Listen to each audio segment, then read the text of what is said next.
Okay. Okay. This should be interesting.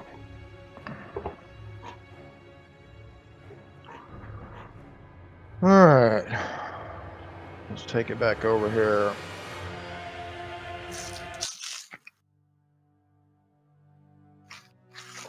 Oh, who drew the green dude? Oh, I was just doodling. You're an amazing artist. Thanks. How does it make you feel when you see it? Yes, what is it? What do you see when you look at that? I don't know. I feel like humanity's lost.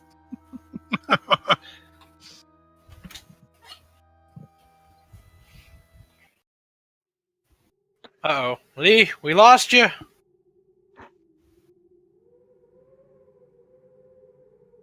We can see you talking, but we cannot hear you.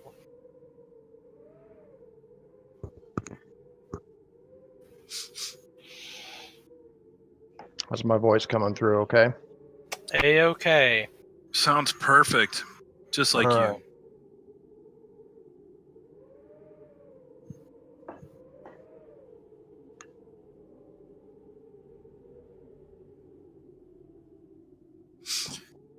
All right.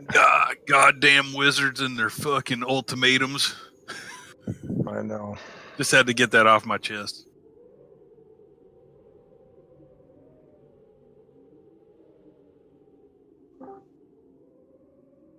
You? Hear me? Yep. Yes. Wow, that was relatively painless. You just had to exit and re-enter. I'd say something positive at this moment, but I don't want to curse it accidentally. Oh, I need to get my thing. There, I made a deep one for you. Oh, wait, no, we gotta give him a little deep one arms. There we go. All right, fellas. So we left off with Aundor's little speech. Basically, how he plans to complete the cycle. And he said that his sending shall blanket the waking world once again. And he said, so you see, my purpose is the same as yours. You wish to return to the waking world, and I wish to send you there. So go. And with that, this monstrous tree thing appeared in this swirling pattern of light and coalesces before you, its tentacles whipping madly about,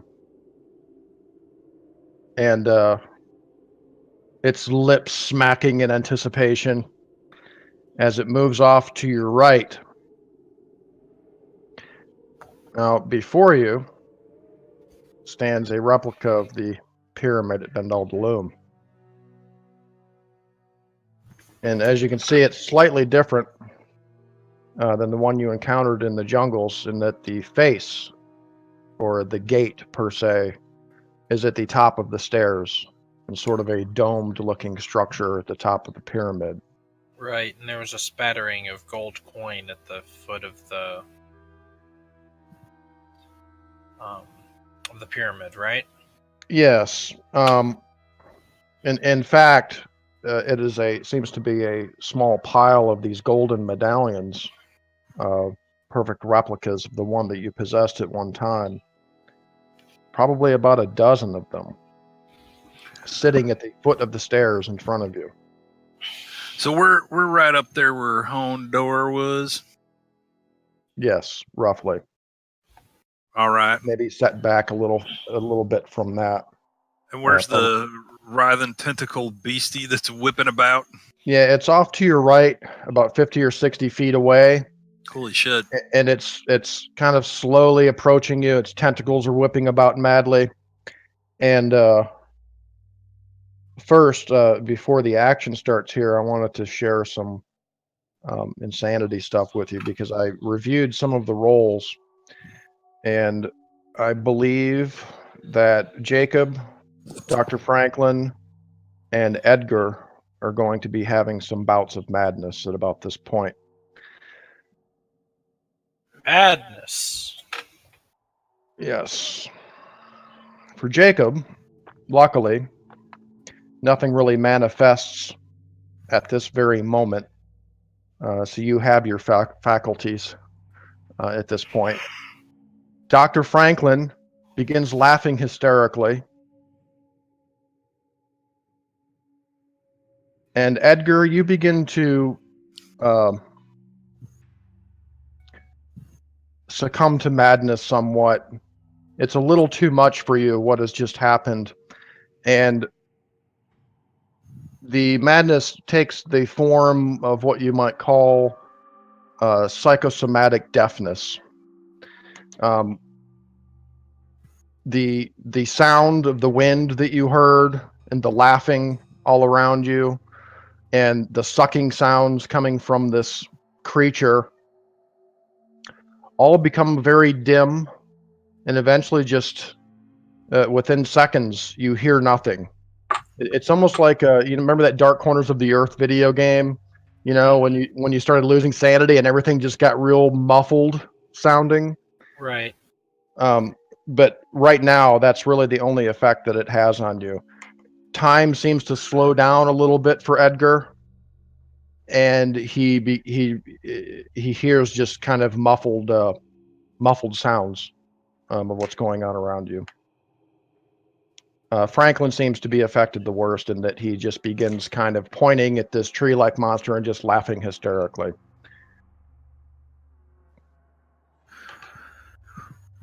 Are we going to do initiative, or do we? What's the? Well, I'll give you guys a moment to discuss what you want to do, I suppose. Well, I know what I want to do. Well, what do you want to do?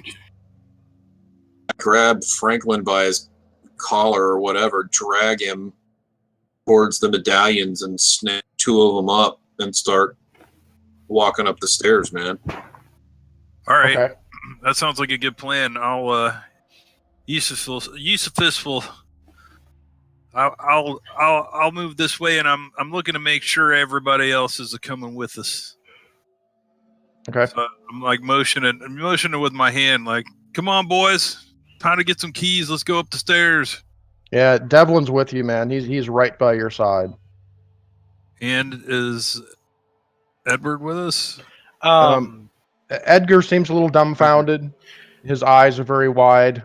He seems I'm to just be in some gonna- kind of shock.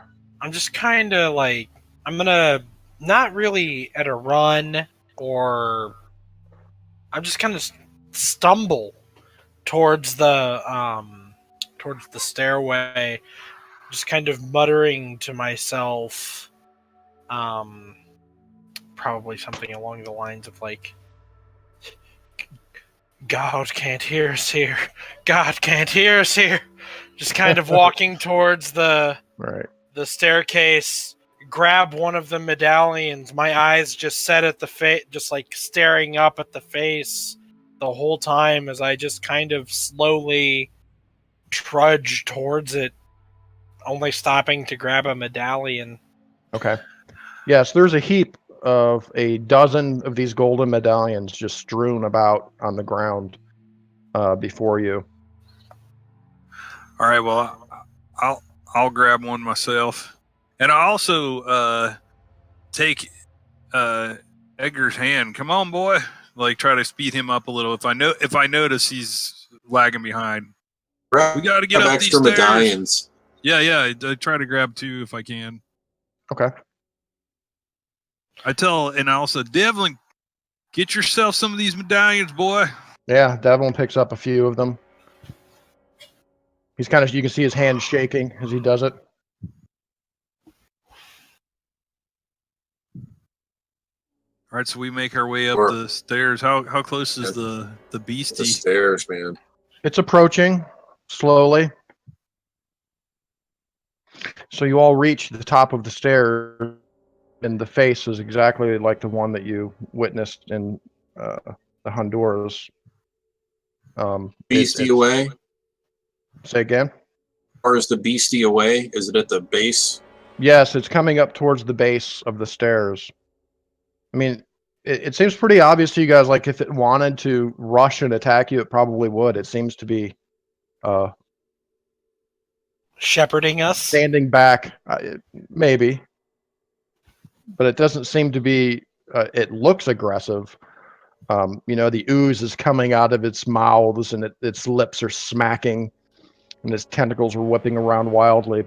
But it stops at the base of the stairs and just starts stamping around down there. Do we have enough time to do a search hidden around the top of this pyramid? Search it pretty thoroughly. Running up the. You see nothing really unusual. I mean, other than the pyramid itself. It is somewhat different than the one you encountered in the Honduras. The one you encountered in the Honduras had sort of just a cube at the top of the pyramid. This has a dome structure attached to a stone building. Well, we grabbed these keys for a reason. I'm gonna try to put one in the eye. Well, let's think about. Let's talk about this before you do. I stop him. I'm like, let's talk about the implications of what we're gonna do here. Well, I mean, I know I've been thinking about this because, as a player, I'd want to stay, but I think as Yusuf I'd want to get the fuck out of here. Yes, and by the way, Edgar, you can't hear anything still. You're kind of you see Edgar kind of like cleaning out his ears and kind of hitting his head like this. He seems confused or in some kind of shock, maybe. I mean, if we go back, at least we've got the books. Maybe we can put this thing to bed, kind of like we did with the Dark Child. I shudder as I say it. Yeah, but if we all die here, it doesn't come back at all, right? Isn't that the case? Am I wrong about that? That party. I kind of point towards the face and I shout, Good. "Does it open?" We don't know. I get in front of him. I look at him, grab his shoulders, like. And my eyes are all wide. Oh man! And I just shake my head and I look back at the face and I yell again, "Does it open?" It's rather cold up here. There is sort of a wind coming, and you guys are just clothed in these white linen tunics or robes. And the wind is kicking up. Your hair is kind of whipping about.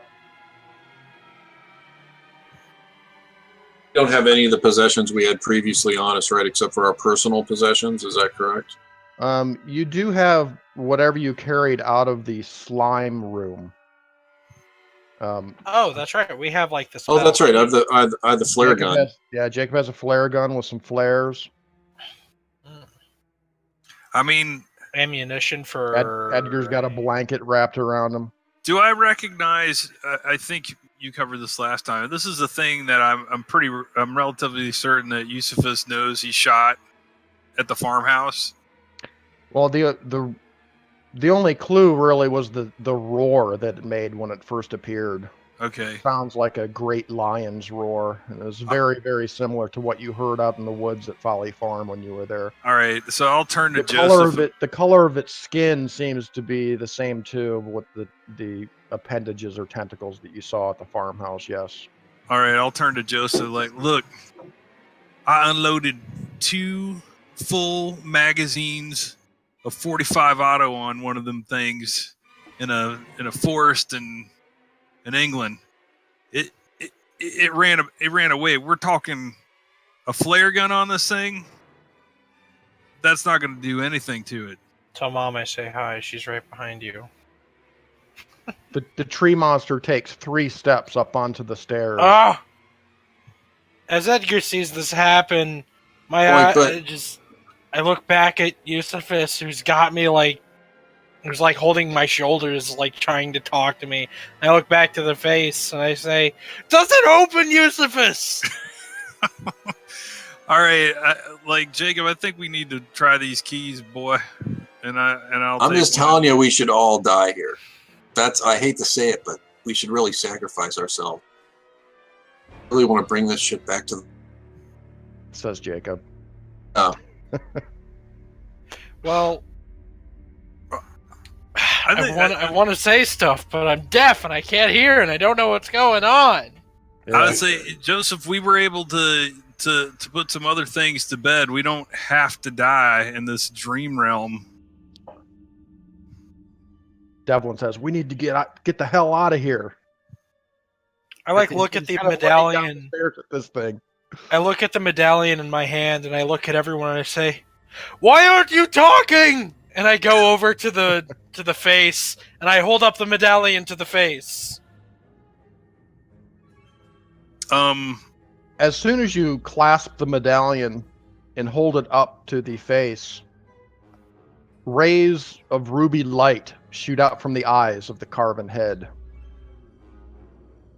And the rays sort of transfix onto the medallion and on Edgar and disperse into this soft red glow surrounding Edgar as he's holding this medallion up to the face.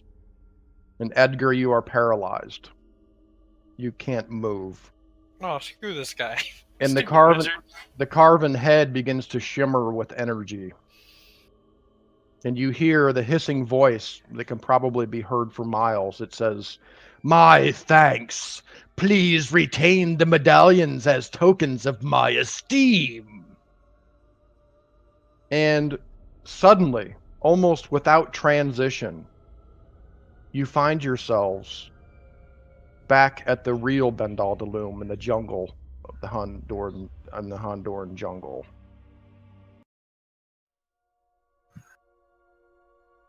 Oh no. Miguel! The gate to the pyramid complex, the spot here that's marked face, is open. Remember, before you left, it kind of closed itself back up. It's open. And I should point out that the difference here is that the pyramid is enclosed in this great stone structure, so you are indoors. You see, you're all standing about right here at the base of the stairs of the pyramid, lying on the ground, actually. You see Percy's body lying there. You see Morgan's body lying over there by the statue of the horrible tree thing. You see Lockley's body lying near the gate. And the blood on the ground is fresh. Oh, it's like time never even passed. Where's the hell plant? Our equipment is our equipment here, Sean? No sign of the horrible plant. Yes, Lee, as a matter of fact, you see your Browning rifle lying over there on the ground. There are some guns lying around. Percy, his pack is missing. Eusephus notices that. Other than that, whatever you left behind here seems to be here. What about our personal belongings? Are we still in tunics here? Or? Yes. Yes, you are in tunics still. You're still in the white linen. What about our wedding rings and all of the stuff that the Moon Beast took? Like, what about the Colonel's journal?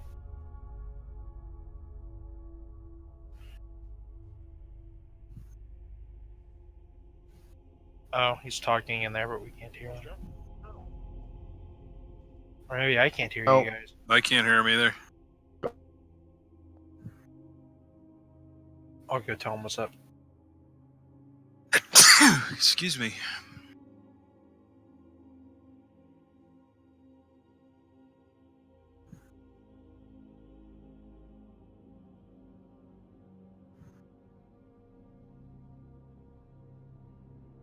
Oh. Yeah.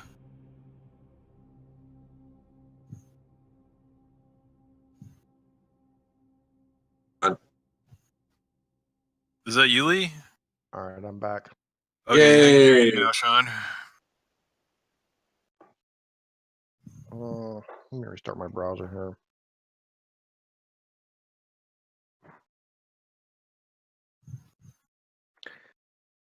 No, Percy's Journal, the original golden medallion that you had, Jacob's ring, anything else, Dr. Franklin's wedding ring, everything that you found that you still possessed when you traversed the portal into the Dreamlands is no longer in your possession.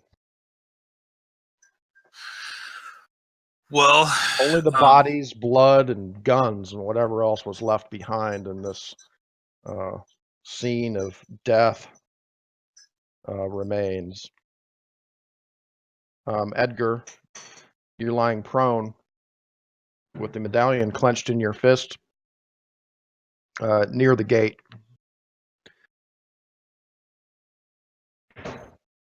And I'm waiting for him to get back. Can I move? Yes, you can move, and your hearing seems to be coming back, although you feel very, very, very weak. And just to give you an idea, all of your characteristics right now, strength, dexterity, are 3. Which gives us a... So you guys see Edgar lying on the ground. You all stand up, and you're looking around. Edgar is lying. He's moaning. You see he's got the medallion in his hand, and he's just moaning, either in pain or... do any of us have the medallions we were carrying? Yes, you do. Okay. Edgar tries to stand up and stumbles and falls back down. I'll go to Edgar and take it easy now, boy. You're gonna need some help. So I'll try to pick him up and assist him. I will pick him up and assist him. My strength, con, dex, anything else, size, 3? All of your characteristics are reduced to 3 right now. All of them? Yes, except perhaps appearance.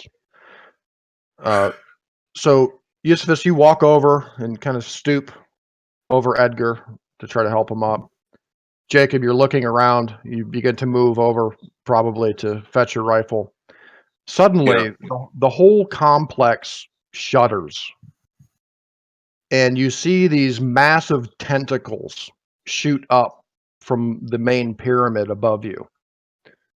When I say massive, they're probably 10 to 12 feet in diameter. Oh my god. And it's like there's an earthquake happening. The ground begins to shudder. You see small writhing appendages sprout from all parts of the pyramid complex. And you see outside of the gate, beyond the gate, you can see the platform and the pools. You hear this odd sort of sucking sound, and it appears as if this fetid pool seems to be dropping rapidly.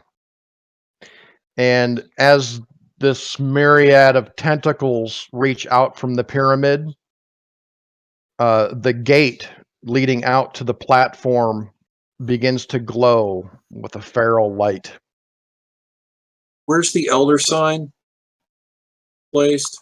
He marked them with red marks, so I believe there's one here. Oh no, there's got ES next to him. There's one. Oh yeah. There and there. And then there was one by the face, but that didn't put the ES there. There is a red mark there. Okay. Right, there's one there, right? Here. Yeah. And yeah. On the ramp and by the face as well, yes. Yeah, those are supposed to be dots, but We're there. yes, there's one in front of the face, there's one outside the slime room, and there's one at the main gate in the front. When I say the gate, I mean the gate into the pyramid complex here. Where we entered the face. Yes, what you guys are standing near inside the complex itself. So right, as these tentacles reach out from the pyramid, you see the gate where the face was begins to glow with this feral greenish light. And dull rumbles begin filling the air as the glowing entrance emits a dazzling pulse of light, which knocks you all off of your feet. And simultaneously, a terrific burst or a gust of gale force wind comes at you guys and just starts ripping at you guys. It's like hurricane force winds seem to be swirling around you. And you hear this pop sound come from the pyramid, and you all look. And the entrance that you guys went down into the room where the well was, you see a round portal of dull nebulosity form around that tunnel going into the pyramid. It's sort of this pulsating portal. And the portal in the pyramid is surrounded by countless masses of stone tentacles.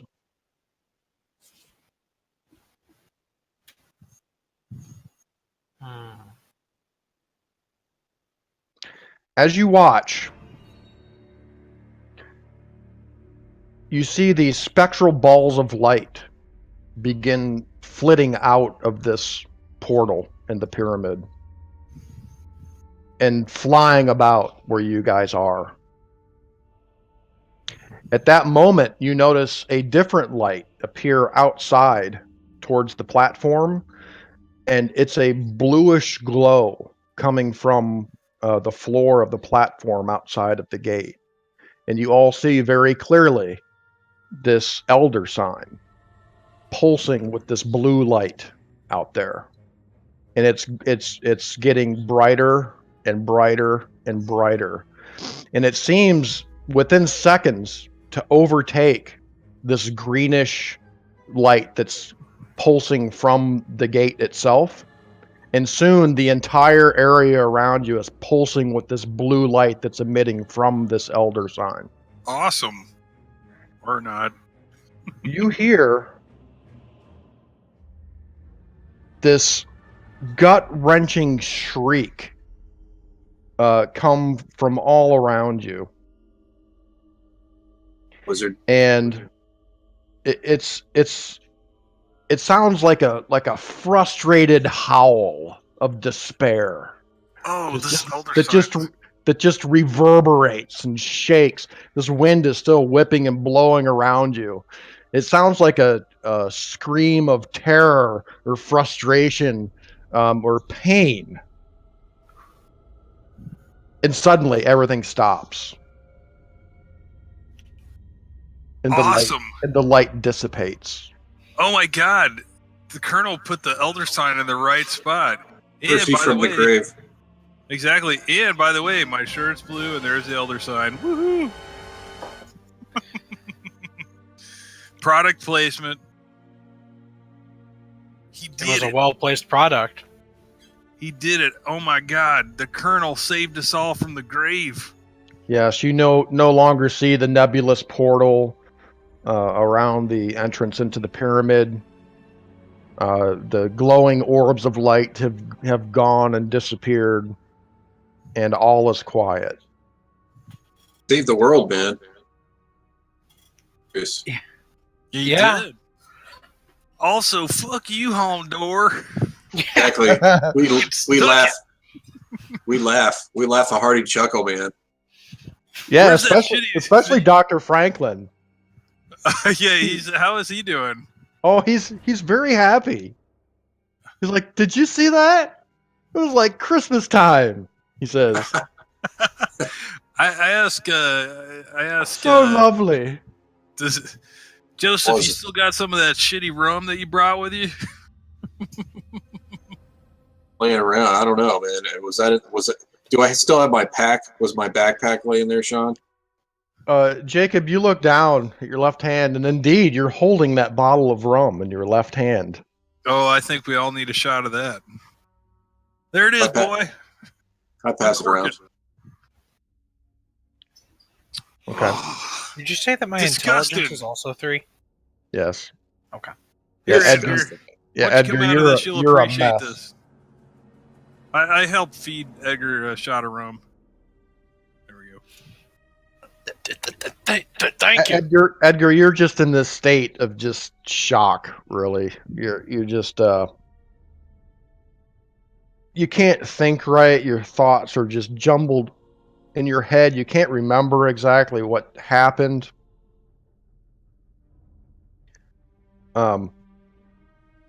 And you just stare at this golden medallion that you have in your hand. Your hearing is kind of coming back somewhat. You still have hard time hearing what they're saying, but everything seems to be back to normal for the time being. Well, I'm gonna get Edgar stable as I can, but I'm gonna go look for my firearms and Collect all our stuff. yeah. Okay. Arm up. And I guess we oughta. We don't have any real clothes on. No, just these sort of thin linen robes that you're wearing. Bodies are laying around. Yeah, we Yeah. might have to bury the Their bodies. clothes. They got clothes on, don't they? Yes, they do. Strip the clothes off, man. Well, this Yeah, is the colonel. We're not tearing his clothes off. We've got to put him in the ground first, gentlemen. Yeah. Maybe we take him with us. Percy's body, Morgan's body, and Lockley's body are there. And Can't leave. as I said, the Can't blood is still fresh. There's still blood oozing out of these bodies, which leads you to believe that perhaps not much time passed during those weeks or months that you were gone. Do we have to roll sanity for that? No. Okay. Well, let's bury the. I kick that traitor bodies. I kick them. Okay. All right. Well, let's. They're definitely dead. Let's give these fellers a proper burial, and then. I say we take Percy's body with us and we burn the other two. Yeah, but we're not gonna make it through this jungle if we don't use some of these clothes or. Oh no, I say strip the clothes off. Yeah. Okay. Burn the other bodies, man. Well, it does occur to you guys, if indeed not much time has passed, if any at all, since you've been gone, you guys had a camp right outside of these ruins. Change of clothes? With, full expeditionary setup, clothing, tents. All right. I can't remember what happened. Grab our stuff. We grab our stuff and go.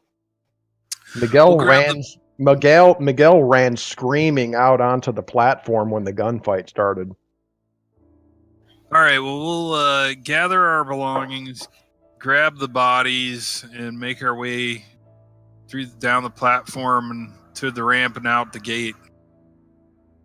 Okay, you do. And then get to the camp. Okay. There are still the smoldering remains of a campfire. All of your tents are there. Everything seems to be intact. There's a couple of crates that you guys have your rations in. Some barrels of water. Everything seems to be there. Except for Miguel and Ruth. Okay. Well, I'll get dressed in some proper clothes immediately, and I'll help First, I'm going to help Edgar out because we're going to have to. I guess maybe we can use some of Morgan's clothes or something like that. He wouldn't have anything here, so. Yeah, who would be the closest to my size? I guess it's going to have to be Morgan, right? Because probably, yeah. Yeah. So they may be a little loose fitting, but. I'll get him. I'll go through Morgan's stuff and get him some clothes, and then I'll get some for myself out of my stuff. Yusufus, you go into Morgan's tent, and all of his stuff is still in there. Also, all of your stuff is there as well. So I can give you guys an idea of what's in camp as you take, 15, 20 minutes, just kind of taking stock in thanking God or whatever that you've returned to the planet. Percy. Yeah, Percy. You guys have everything that you brought with you. There's still some cigarettes, candy, various guns, ammo. I think you guys brought some extra drugs, pharmaceuticals. Ooh, morphine. There's some of Dr. Franklin's supplies are still there, as far as antibiotics and insecticide. A couple of jars of Miguel's mule rub. I'm gonna go over to Dr. Franklin after I get dressed. Mm-hmm. And I'm gonna stick. He has a big smile on his face. I'm gonna stick out my hand and say, "Thank you for coming around and fighting, Dr. Franklin." He smiles at you, and he says, "It was my pleasure." No, it's like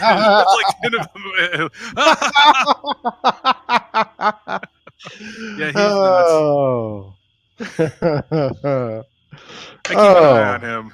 We still may have to kill him, or we might have to dose him with enough morphine just to get him back to a crazy, like a sanitarium or something. Yes. Also, I would. Readable. Let's assume there's probably a good maybe 5 sticks of dynamite lying about that you guys had stashed in camp, as well as the tents, rations. There is the kind of moldy copy of that tome of Dr. Williamson's book that you guys found that Morgan has in his tent. It is an English translation of Nameless Cults. Well, since I was in Morgan's tent, I'll tell everybody we've got it, but I'm going to start reading through that whenever I get a chance. May not be now, but I guess once everybody gets kind of dressed and settled, fellas, you reckon we ought to spend the night here, get a good night's sleep, and then let's make our way back to the boat starting tomorrow? Yeah, absolutely. Let's eat a good dinner. Packed up, recap. Yeah, We'll do watches and okay. Eat some dinner, smoke a cigarette, and eat a candy bar. That sounds awesome. I feel so much better with my bar in my hands and a cigarette in my. No, I'm sure you do. This is so good. It is so good. And along those lines, later that night, Edgar, you start feeling kind of back to normal. Your strength is coming back after getting some food in your body. Although you do have a slight fever. Does that mean my statistics go back? Yeah, you're going to be okay. He has a fever? He does. He has a slight fever. We have a doctor in the house. We have Edgar, don't forget. We have aspirin. Anything like? Yeah. But I mean, does anybody else know that he's got a fever except for Edgar? Yeah, Franklin tends to him. You know, he just tells you, Edgar. He just says, make sure you stay hydrated, and says you shouldn't really drink that rum. He says. Shit, I gave him the rum shot. Sorry, Edgar. That's okay. That was medicinal. Yeah, I think it done you good. Probably brought you out of it. One shot won't hurt you. So also, besides that Nameless Cult book, a lot of Percy's papers are still there too. I mean, he had his journal, but he also had another collection of notebooks and papers and stuff that he had with him. That's all there, and right. Well, make sure with. I mean, collect all that. That would also be with the book that Farnsworth gave us, right? The one with, or would that be our translation of the Elder Sign ritual? I don't think I ever clarified that with you. Did Percy bring that book with him, the Legends and Myths of Avalon? Where would he have left it if not bringing it with us? Because let's just assume that he did, and it's there. Okay. Yeah, I think I probably would, just to continue studying Farnsworth's work. Yeah.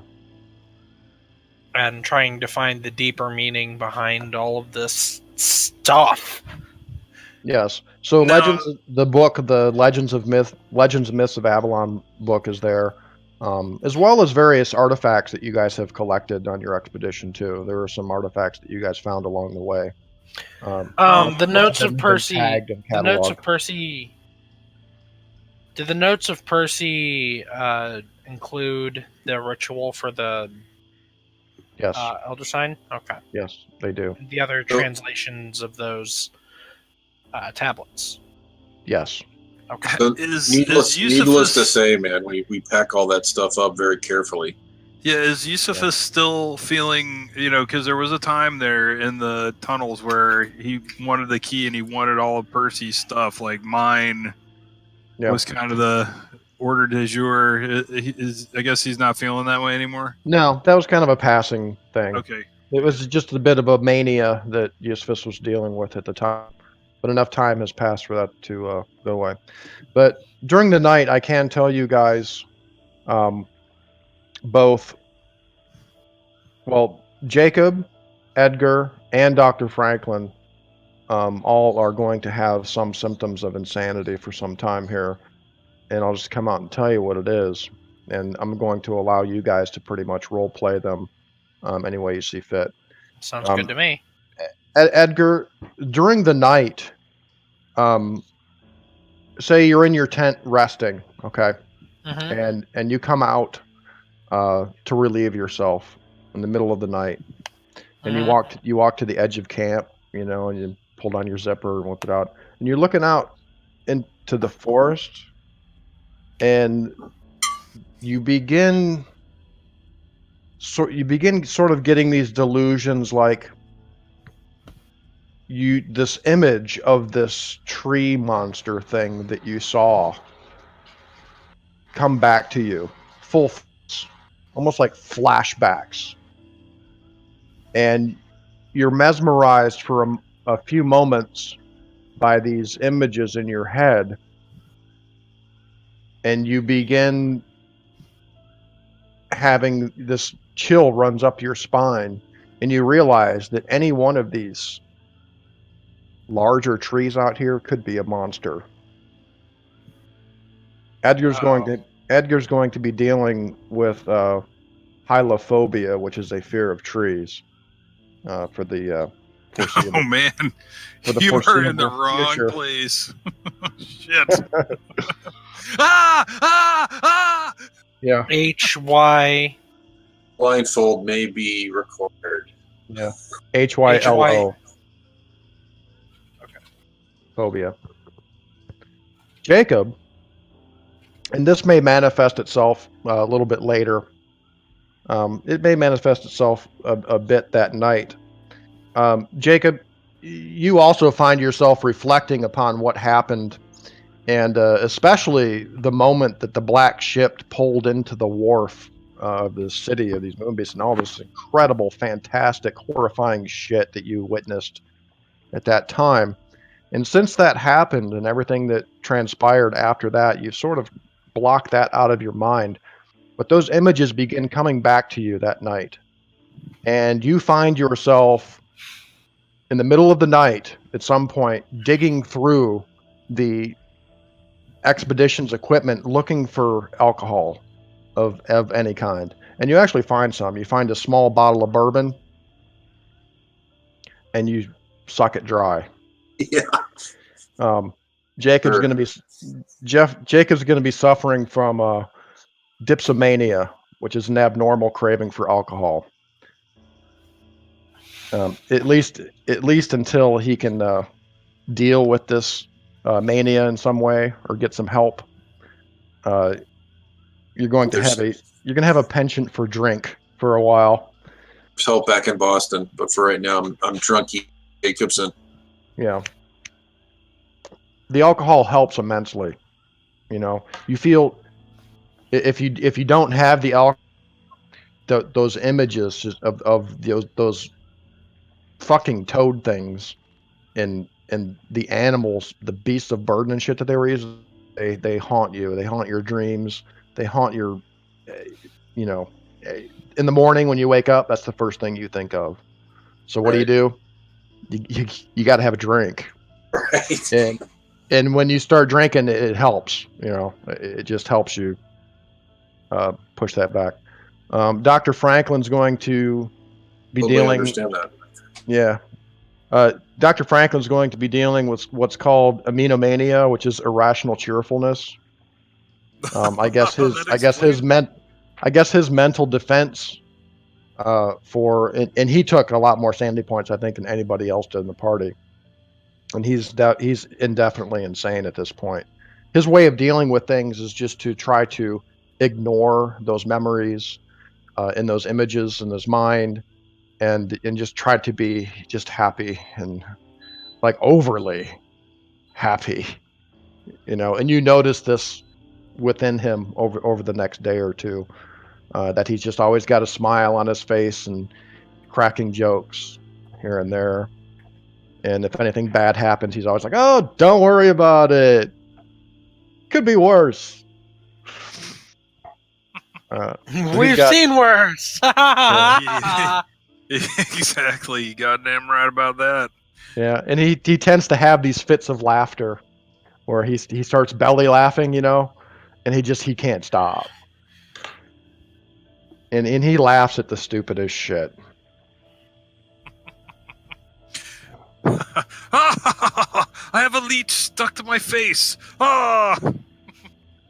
So you guys can mark those on your character sheets also somewhere. So do I have mental disorders? Do I have access to my flask and all that stuff? Yes.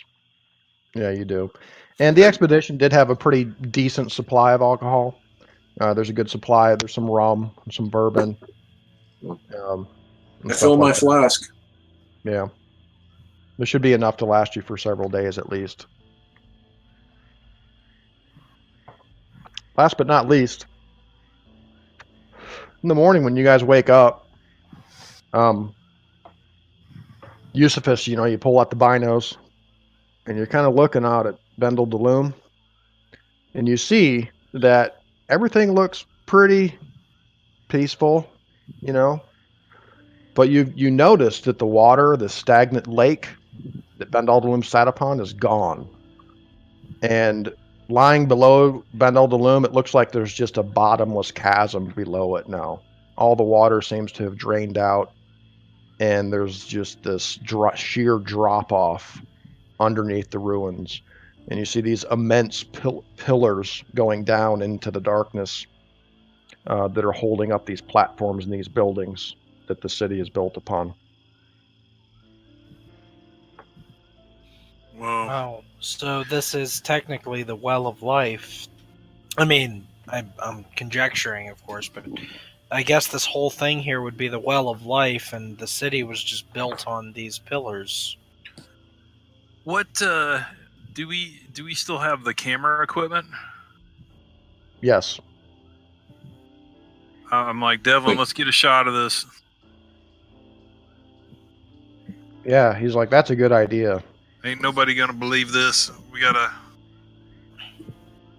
take pictures of it. So we're able to. I use the binocs and I look out in the forest. Is Miguel and Ruth are long gone, huh? Yeah, apparently that morning, actually some of you guys awoke, whoever was still sleeping. You could hear Franklin screaming, "Miguel!" He's like shouting Miguel out in the jungle. But there's no answer. Is the spooky whispering mist still surrounding the whole of Bendal Dolum? Mist, yes. Whispering, no. It's still creepy as hell. Just it is still very creepy. I mean, the sun, you know, the weather's pretty decent. It's not cloudy or anything, but you can't see the sky really with all this mist. But you can tell the sun's up there somewhere. But there is this pervasive, humid vapor everywhere around this place. So I presume you guys bury Percy that morning? I think we were going to take Percy with us. I think we're going to, burn Morgan and Walkley and take Percy with us. Okay. Give that boy a proper Christian burial. Yeah, we can't leave his body here. Do we have any lime? Is there any lime? No. I mean, you have materials to fashion a casket of sorts. Do. But remember, I mean, you guys don't have Ruth. You guys don't have a mule, so if you're gonna be trekking back to the river, you're gonna be limited in what you're gonna be able to take with you. We probably, I mean, I hate to do it, but we probably ought to burn Percy here too. It's the only way. I mean, you can still have a funeral for him after you get back to England or whatever. Oh, we're going to have more than a funeral for that boy. Yeah, I say burn him and collect the ashes. Back with us. Yeah, I like that idea. Yeah, that's what we'll do. Create a pyre. A little service for Percy, Yeah. Send off, we'll do something better when we get back. Okay. If there's any bones or anything we can. Yeah, Colonel, you deserve better. Yeah, it's a sad occasion, especially for Eusephus. But the upside is after Percy's little funeral, all of you can gain 1d20 sanity.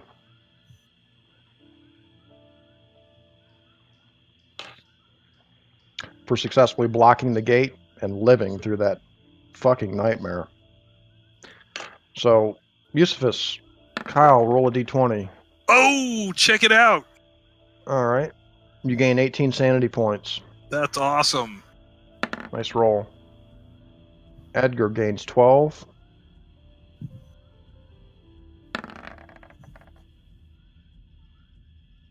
Jacob gains 10. Oops, I rolled the wrong dice. And Devlin gains... Ow! 1. Fuck me. Damn it. Yeah, it's kind of okay, because Devlin got pretty lucky. He didn't lose much. I mean, he lost a good chunk, but he's better off than most of you guys are. If you look at his bar, you can tell. He's one tough son of a bitch, that Stuart Devlin. So, the morning after the funeral, I look to Jacob and the flare gun, and I say, not just Jacob, but everyone. I kind of just look at everyone well, what are we gonna do? Where are we? All right, this is jungle. Remember, Mr. No Case, problem. This is where we were coming from. I know you were some other place, but we had traveled to Bendal, Dolum through this humid heat box. Please tell me you know the way back. We do know the way back, and we have a ship stowed, and it could take us some days to get. Well, I reckon a few days to get back there, and then we'll be in a position to move out. But we are in Central America, sir. Yeah. Actually, we're in straight up South America. Oh yeah. No, you're in Central America. Really? Yeah. Honduras. You're in the Honduras. Oh yeah. I take a drink. I don't know why I've been thinking Amazon this whole time. Suggest we get moving. I cock an eyebrow at Joseph. That means you need to share, you motherfucker. Now we can't go out. We can't go out into that. Look, and I point up at the canopy. Any one of those. Any one of them. Now, Mr. Case... You think you see one, Edgar. Not too far out of camp. It's moving. No, Eusephus, look. Look with your eyes. So while he's doing that, I'm gonna like turn my back and pull out my syringe and my morphine. Yeah. Load up a little, not a super serious dose, but put someone back a little bit, just relax them. If we go out into that, who are you to say that one of those creatures that looks like that, and I point over at one of the statues at the entrance. Hang on, Mr. Case. Now, we traveled here, and there were the only monsters we saw are right back there at that temple. The one we just left, we need to motivate out of here to get away from them. I'm shaking my head, like, no. I'm like, I walk up and I'm like, hold on. I'm like, maybe the problem is them. They won't exist. And I'm like, here. And I'm like, I take a little piece of cloth and I fold it up and I'm like, here, your eyes, man. I'll try to put a little blindfold around him. I'm like, see, they're not here anymore. Everything's fine. Everything's fine. Still, I have the syringe in my hand, Jacob's speech is all slurred. He's like, this is fine. It's fine. It's fine, man. Everything's all right. Now you don't understand. Any one of those trees could be just like one of them statues. And Mr. I'm like, Case, I'm looking around wildly, and that's when I see the humongous, 50-foot one way off in the distance. Is that still there? Now I know we've all been through quite a bit, but I can tell you, we went through these jungles. The only tree things that we saw are behind us, and the sooner we can get away from that, the better off, Mr. Case. And if you don't want to come with us, I'm not going to be staying around to help you out. No, you can't leave me, Eusephus. Franklin puts his hands over his ear like this, and he goes, la, la, la, la, la, la, la, la. And he starts laughing. Oh, my God. Eusephus. Devlin, listen. All right, Mr. Case. Here, I'm like, here. Wait, you take these trees. I'll tell you what. If one of them turns into a tree, I will throw my body at it first. Okay.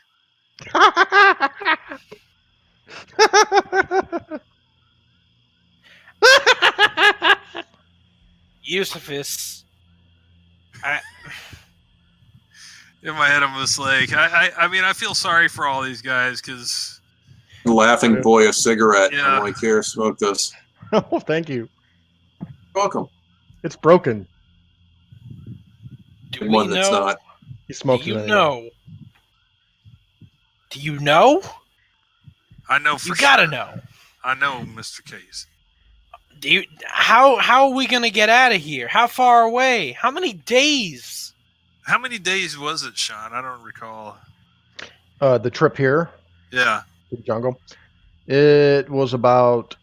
It's recorded in. Yeah, it was about journal. 6 days. But that was kind of slow going too, and about half of that was trekking through the, unaided. But once you guys found those pyramids, those little baby pyramids, Mm-hmm. and were able to track your course through there, it sped up. So can I try to? It'd be a good 4 to 6 days maybe to get back to the Belize I'm going to River. try to talk. Step away for just a couple minutes. Keep playing. Okay? Wait, Lee. I think this is important because I'm pretty sure I'm going to try to use some psychology on Case. I don't have a very high psychology score. No, but if It was actually 11 days. We were traveling from the first pyramid that we saw to the last date in the journal was 11 days. You're right. It was about 11 days from the river. But it would take you guys between 4 and 6 days to get back. Okay. Is my best estimation. As long as there's good weather. Okay. I have psychoanalysis, but I mean that would take some time, wouldn't it? Not necessarily. Psychoanalysis can be used to help snap somebody out of a bout of madness or an episode of mania, or But it's 51, I think. Go ahead and roll for it. Listen to me. Tree fixation you have is not logical. It's okay. I'm sorry, Captain. It's not logical. Yeah, Edgar seems to be pretty fixed on. It's like he sees something out there, and he's very nervous. And Franklin thinks that's hilarious. What direction? Can I try to snap him out of it, Sean? It takes psychoanalysis. You can try. Go ahead and roll. I mean, go ahead. Roll. 46. I didn't make it. No, I would have needed a 1 for psychoanalysis, so. Yeah, Franklin, he's not going to be of any help at this point either. What about Devlin? Like I said, he just finds it hilarious. Well, I mean, all right. Okay, I'm gonna step away for just a minute. Okay. Sure. Okay. Yeah, actually, I'm gonna do the same. Okay. All right. Yeah, let's take a couple minutes.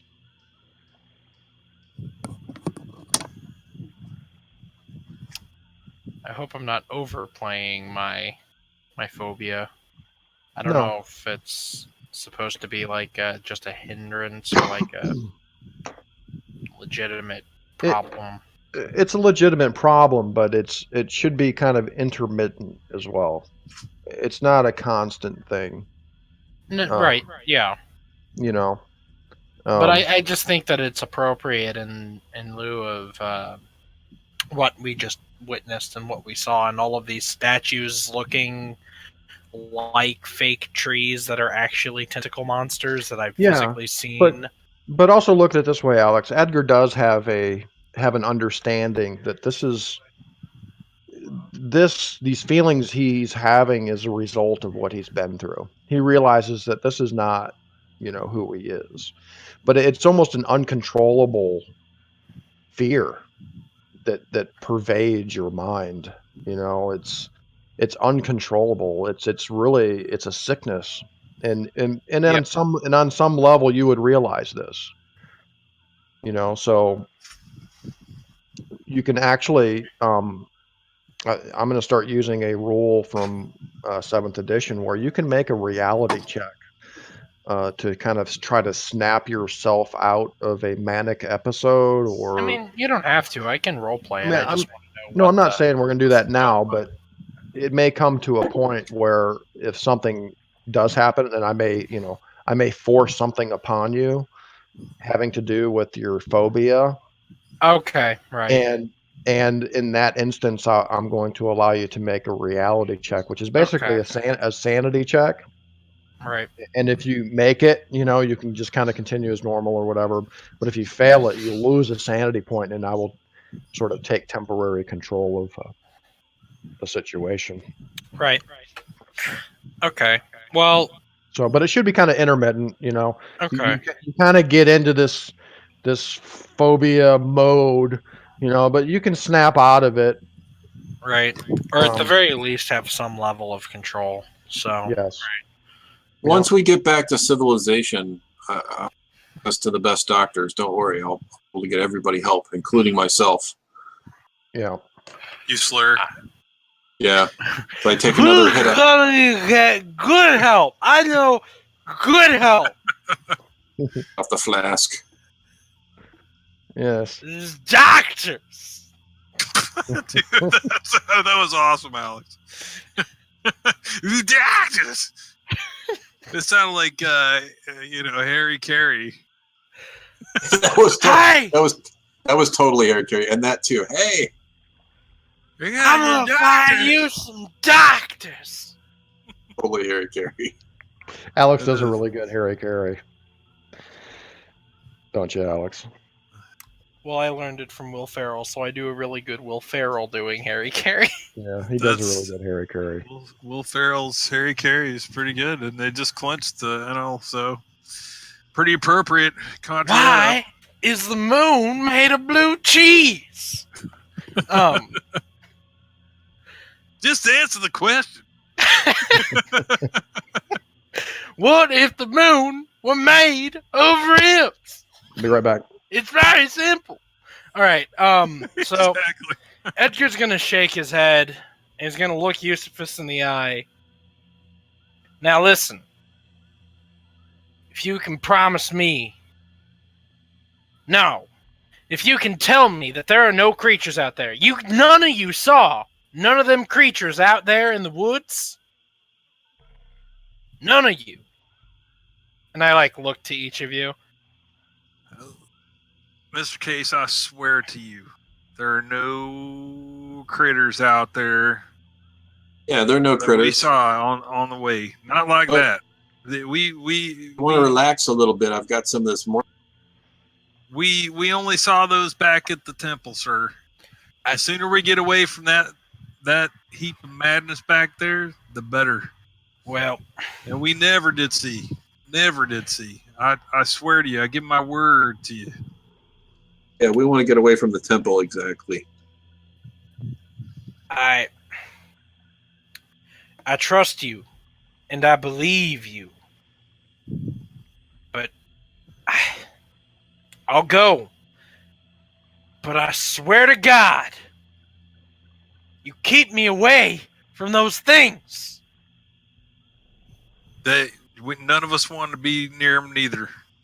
So you know, everybody here will do their best to keep away from them. So you say it's 6 days to the jungle. Do we have food for that? Yeah, we do. We're good.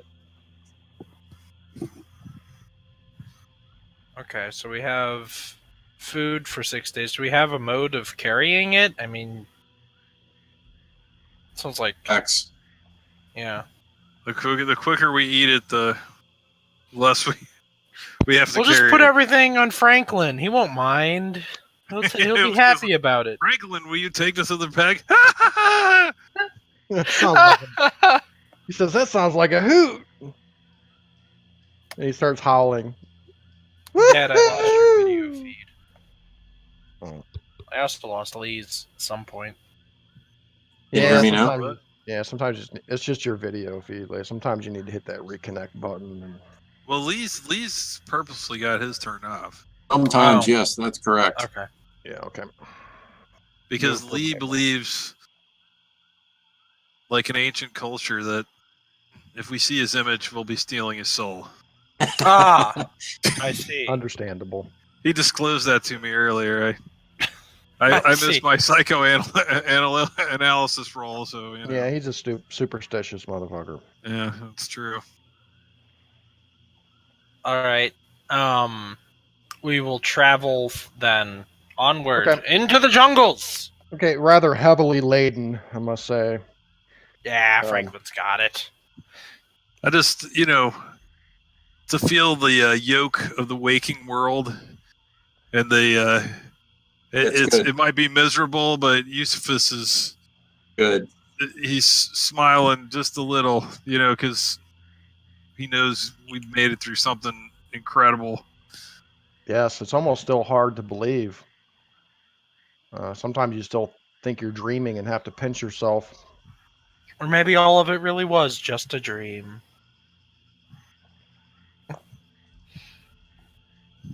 Jacob occasionally punches everybody drunkenly. It's not a dream, dumbass.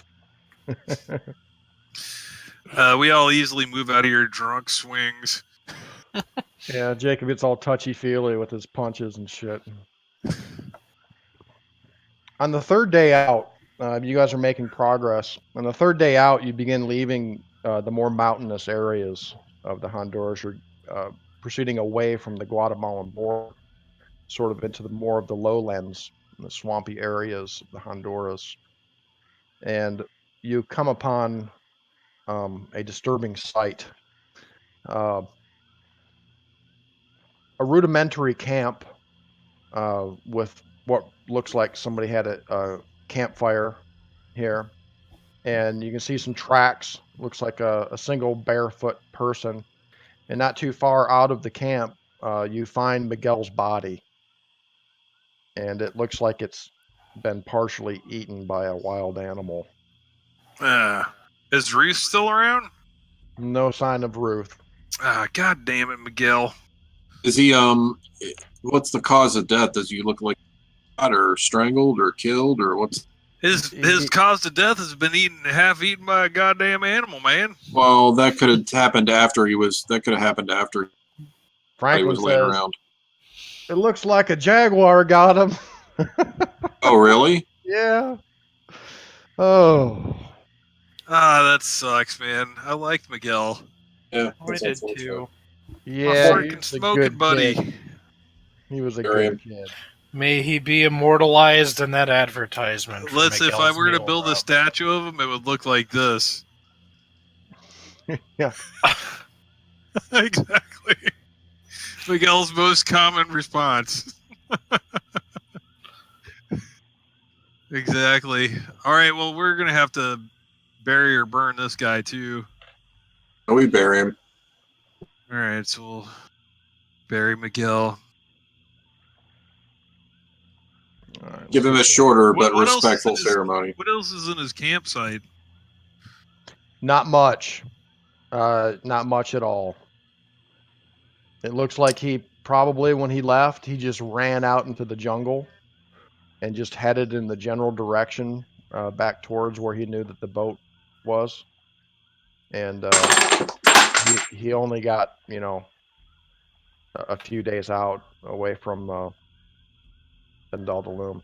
Actually, on the second day, you guys came across the Mayan-style pyramid where you found one of Lamson's camps. And it was just a day north from there that you find Miguel's body.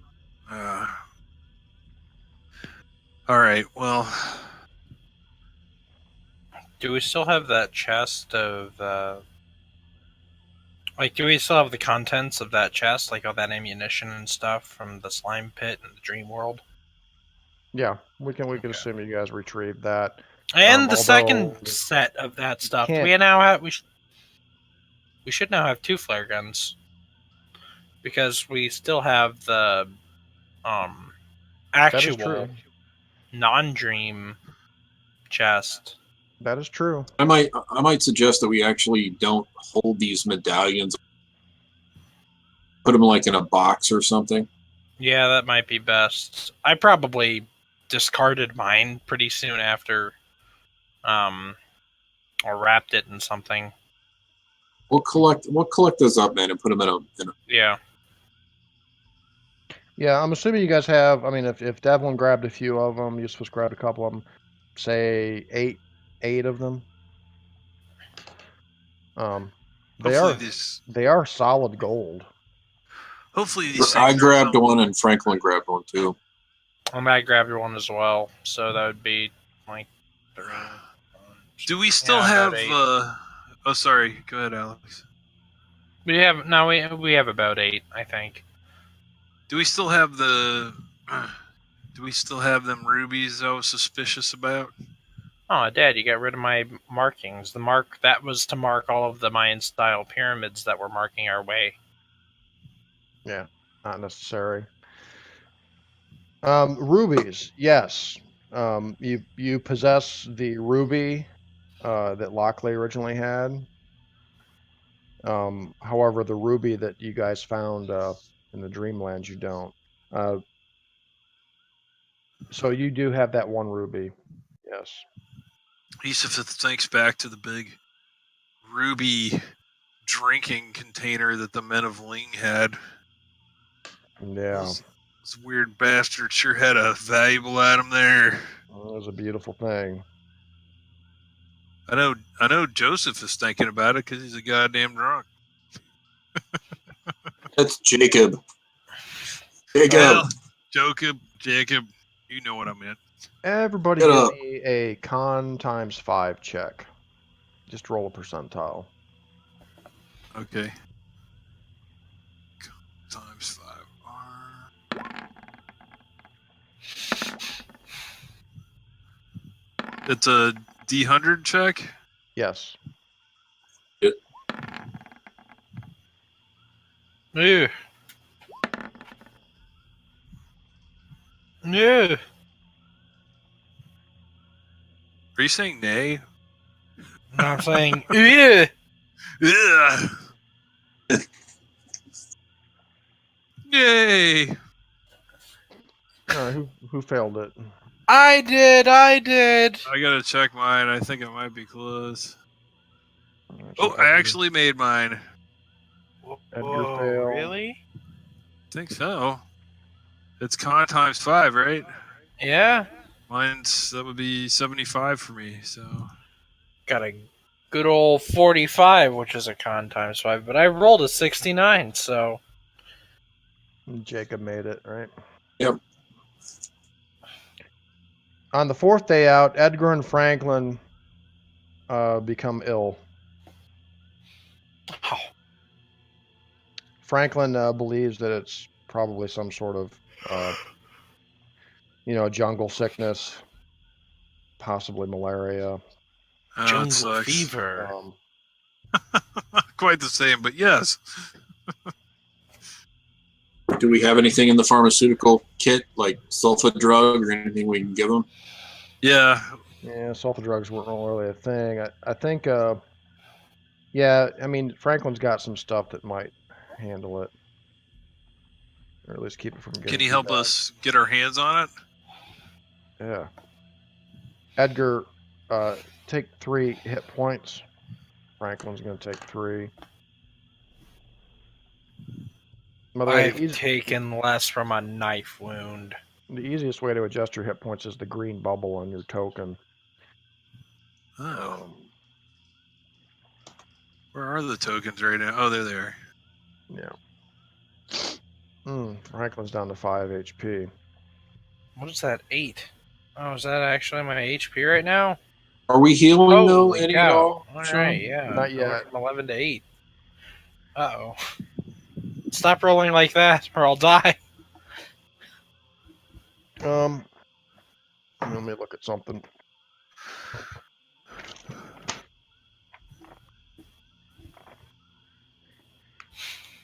Edgar's not a particularly burly fellow. He's had a baptism of fire. Guess we all have, but I mean, where were you before you ended up in the caverns of life? Or Oh, I was exploring the Hopia Indian Mounds, I believe, and that turned out to be a gateway into the dream world. But before that, Edgar Casey was diagnosing people's illnesses by the way of his dreams. He became very popular doing that, but then a professor took a great deal of interest in this, and the two of them decided they were going to seek out a way to delve deeper into this ability of Edgar's, and they found out that there was some sort of significance to these Indian burial grounds that would allow people to traverse their dreams, which is what the professor thought Edgar was using to speak with the angels, as Edgar called them. And yeah, this. So how far away was the Hopi? Like the place where you ended up. I think this was actually in St. Louis, right? Okay, so it was like pretty close to civilization. I'm sorry, what, Kyle? It was pretty close to civilization. Yeah. Yeah, you pull the shit card, man, having to come back to fucking British Honduras. Yeah. You're like, God damn it! No. I was like an hour away from like a lush condo. Hospital. Exactly. I was an hour away from him. So over the next couple of days, Franklin has this stuff. It's called quinine that they used to treat malaria back in the 1920s. And it seems to have a fairly good effect on Edgar. The next day you feel a little bit better. You have a fever. But Franklin takes a turn for the worse. He has a very high fever. He becomes delirious. And he can't even walk at this point. He's very, very ill. And his fever is so bad that he just becomes I mean, he starts just mumbling and muttering random things, still laughing every now and then, but he's very, very ill, and you're not sure if he's actually going to make it. You're still a day or two away from the Belize River. Can we carry him? Because he's definitely gonna. Huh? We'll cut like a we'll cut like a travois, like a little stretcher out of limbs. Yeah. Through just like. Yeah, because he's sure enough going to die out here in the woods. We got to get him back someplace safe. We'll try to make sure he drinks, as much. All right. You guys are getting close. Ooh. That looks like a good roll. Yeah. On the 6th day in the evening, you get to this very, very swampy area that you begin to recognize having traveled through on your way out there. You should be getting pretty close to the Belize River at this point. And Franklin, he's not doing much better. You're afraid that he could probably kick the bucket at any time now. He's throwing up. Can I try to do first aid on him? He won't take food. He won't take water. No, that's not going to do any good. It sucks. You're able to administer some quinine, to him a couple times a day. It didn't seem to be really taking hold, though. The next morning, on the 7th day, you hear the rush of the river ahead, and you reach the river. And judging from the maps that you guys have, Morgan's maps, you're just a little bit west of where the boat should be. And indeed, later on that morning, you guys find the boat that Devlin hid in the mangroves. Oh, I'm so excited. Smile from ear to ear. Yeah, Devlin's pretty happy about it, too. Is Devlin the person with the best boating skills? Is that correct? He's the captain. So he starts the boat up, prepares to head out. You guys are going to be traveling downstream. It should be a pretty quick trip back to Belize. All right. I feel like I'm already back in civilization.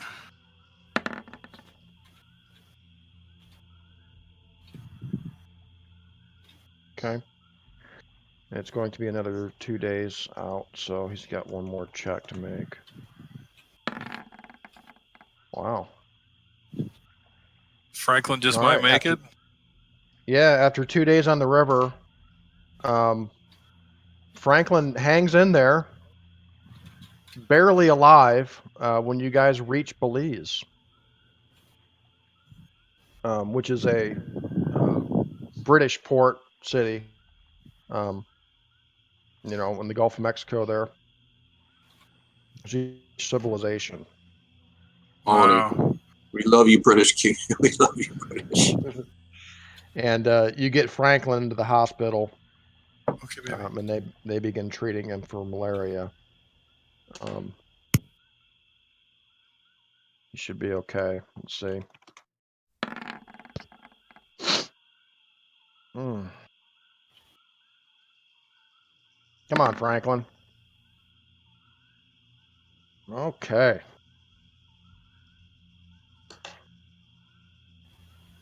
Franklin's gonna make it.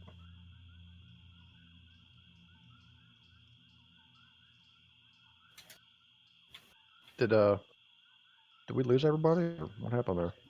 I'm here. Oh, okay. I'm here. Sorry, my woman. I'll just have to dip out for a second. Yeah. She's gonna get me a piece of pizza. It was pretty important. No problem. All right, so we can just kind of open this up at this point. You guys have gotten back to civilization.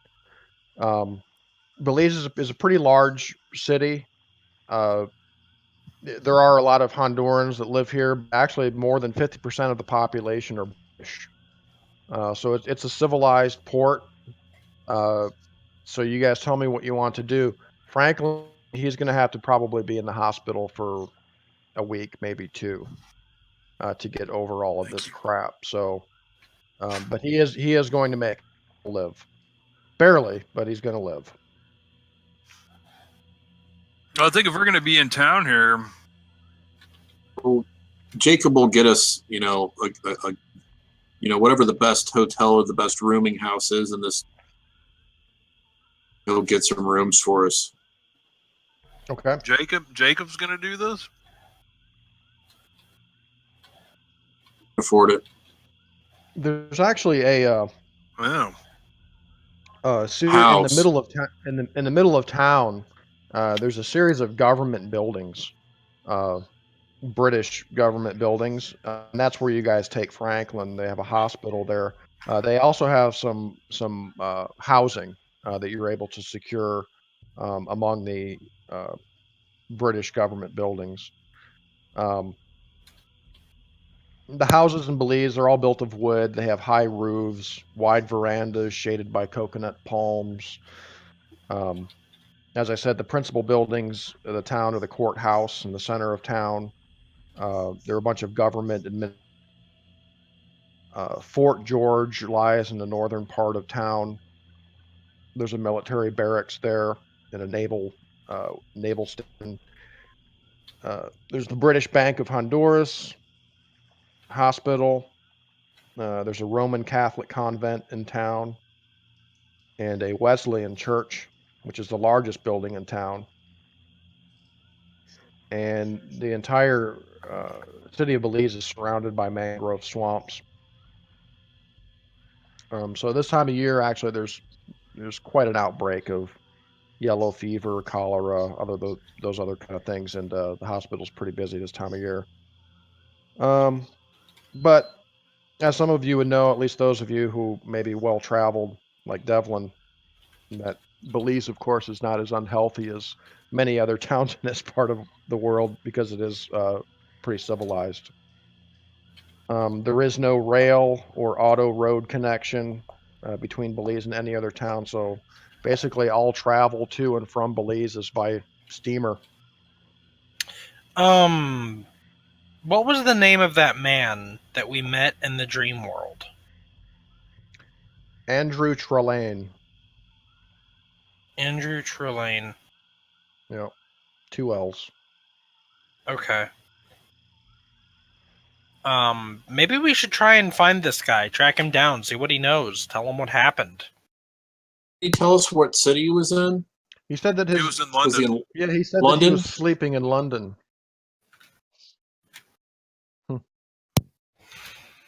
I'd say first, though, if we're all in our room, at least I'm having a drink. I suggest we go back to the States and get some psychological help. I can afford in Boston. I know the best doctors. Yeah. We can go back there, and we should all get some treatment. Do we need to report back to Miskatonic University? Trauma we've had. We do. Yeah. I'd say the most smartest thing to do is to go directly back to Boston. Whatever that is. Franklin with us? Oh, yeah. He's got to stay here a week. So I guess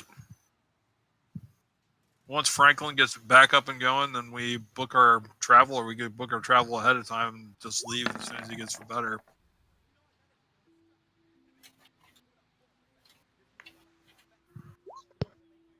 Okay. Oh, by the way, you guys, I added a D3.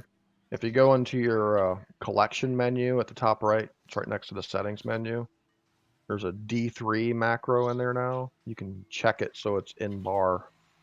And what was the name of Professor Morgan's book? It is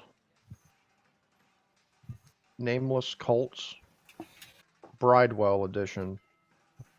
It's an English translation of an older book. I don't see the D3 on mine, John. Oh. Because it didn't give players permission for it.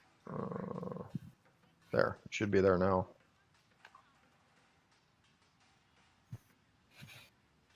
All right. Yep. I added Awesome. I added the basic details of the pits of Bendal Dolum to the player journal. Okay. Yeah, Nameless Cult. It's a book that was published in 1845. It's a fairly rare book. We can assume that Edgar maybe does a little bit of research while he's just find some basic information. No, this would be Eusephus's, because Eusephus was the one that said he wanted to read it. Yeah, well, I'm just giving you some basic. It's a translation of a much older book. That was written in German, which is one of the languages I know. Is it? Or what language is it in? Well, this one's a translation of a German. Yes, it's an English translation. Yep.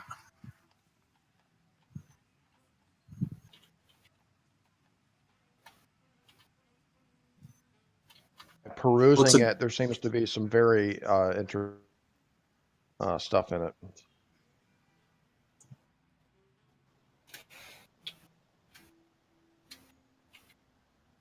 It is published. Yeah, I know a little German. Octavo form. It's a leather binding. It's pretty nicely bound, actually. Here, hold on, let me just find it in here. By the way, I mean, Eusephus is sharing these books with everybody, you know. So it's not like I've got it in a death clutch like I would have had right. Colonel Percy Fawcett's journal, but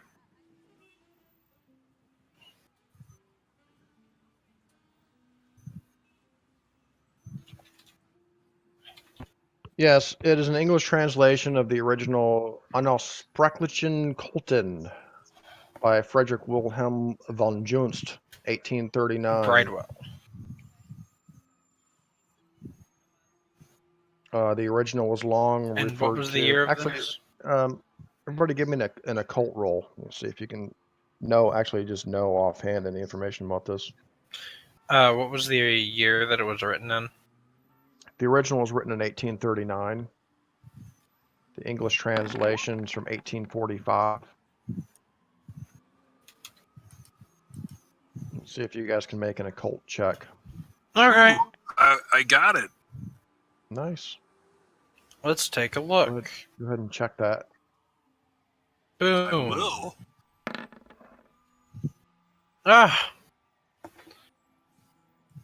I am yet doomed to be able to check anything on my character sheet.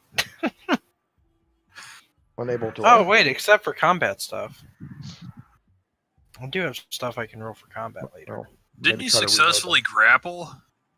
I did. I successfully grappled and I successfully punched, but that's all I've successfully done thus far. Yeah, and actually, Lee, I think I checked some skills on your sheet, Lee, that I think you forgot to check.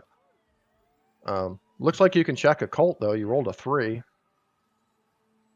That is incredible.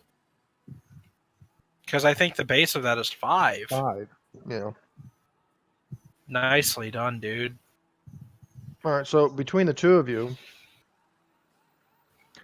the original volume in German was long referred to as the Black Book. It tells of von Junst's connections to various cults and secret societies. Other editions are rumored, even besides the Bridewell edition, which is what you guys have.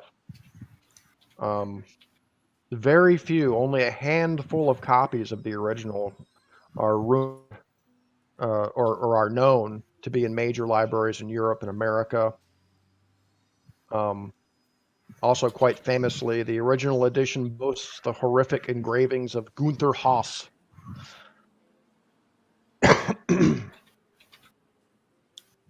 What's his name again? Gunther Haas. Gunther Haas. Gunther Haas. Yes, unfortunately, these engravings aren't in the English translation of the book that you guys have. Unfortunately for you. But they're supposed to be very no, but they're supposed to be very horrific and infamous engravings in this so-called Black Book. In other words, sanity taking. Yeah, exactly. The edition that you guys have, the Bridewell edition, was an unauthorized translation published by Bridewell of England, probably in London, Pavo edition, and what does it detail? Also a very rare book in its own regard. When was it although written? it is, what does it? What's like within it? Is it written about anything in particular?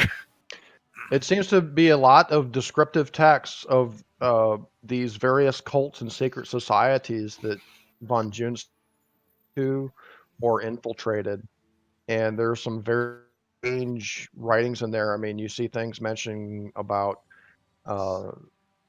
great ones, horned men. Ooh, There horned is, men. Men yeah, there's some strange names in there. Just kind of flipping through it, Agtha, which is referred to as the thing which should not be. Also, deep ones are mentioned.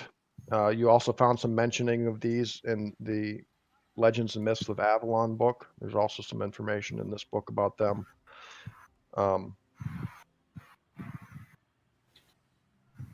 There's one interesting passage seems to be talking about some way that these cultists had of some mystical ritual that they used to call forth the sun.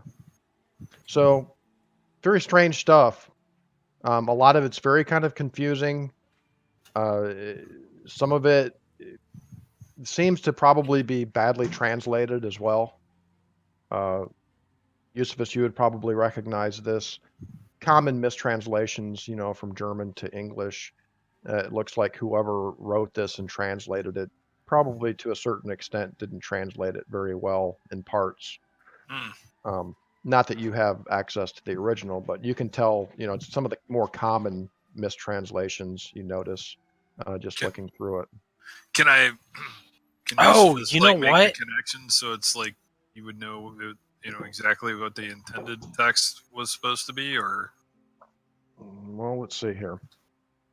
You know what? It's easy to forget, but I think the reason we were looking for Williamson was to find out what the Book of Dizon was, because it says that he has.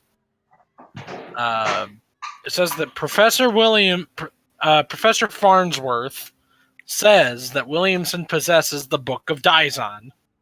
So maybe we should try and figure that out. Because, Farnsworth is looking for certain objects, and I think that's kind of what we're looking for, right? Or has it transcended that now, and now we can all just retire and say we've seen enough horrible tree monsters for our one lifetime? Yeah, well, I'm afraid not. Yeah, no sign of the Book of Zion, but maybe that was just a rumor or something, or maybe Williamson just never actually found that book. But you're quite certain that the Bridewell edition of Nameless Cults was a possession of Dr. Williamson, and it's not in very good condition anymore. It sat out in the jungle for a little while. Yeah, but it can still be useful. How long does it take us to get back to Boston? Yeah. Oh, it's about a 5-day trip. Wow, it's a lot shorter than I expected. Yeah. Well, you find you find some steamers that are basically going directly there with very few stops. Let me see here.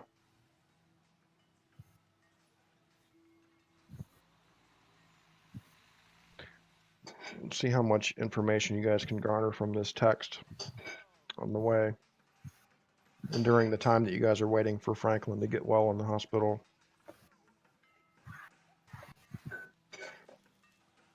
What'd you roll, Kyle? What did I roll for occult? Oh, yeah. I rolled a 13 and I needed like a 24, so I made it.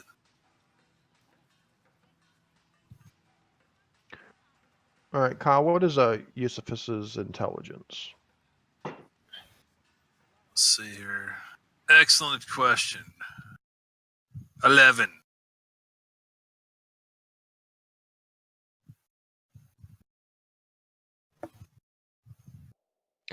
And what is your education? 15.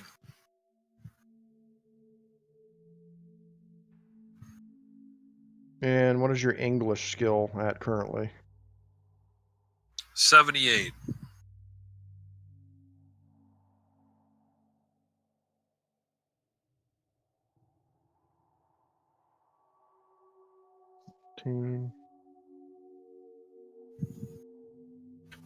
And your Cthulhu Mythos skill?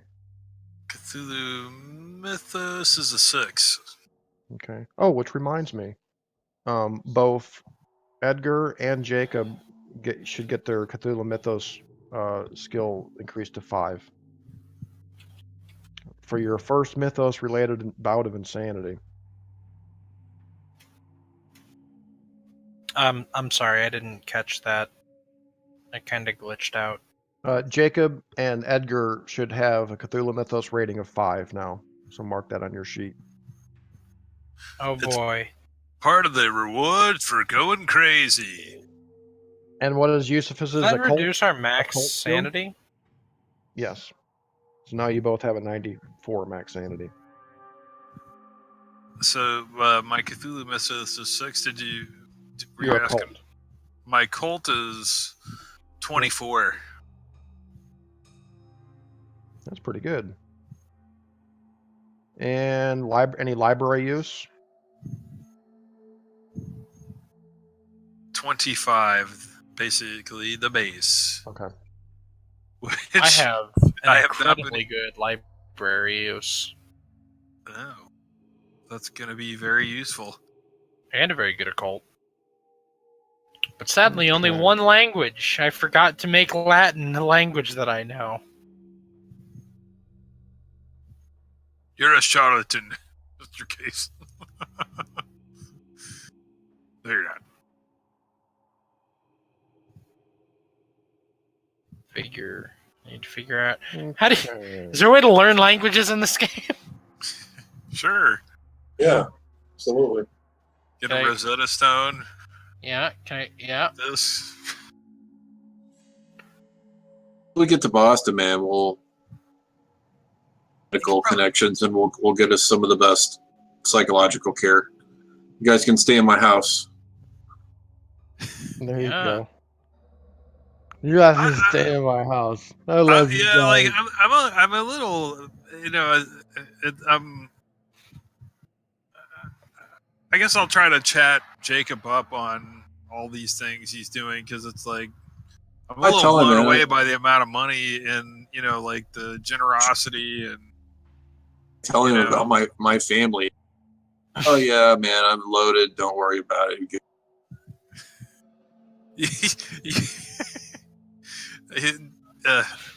You sound you go, oh yeah, man. Yeah. Oh yeah, man. My family. All right. Well, that's right nice of you to invite us up, and I'm obliged to take you up on it, sir. Yeah, you guys are all welcome. We're hell together. All right, give me one more second here. Well, I am a long way from home.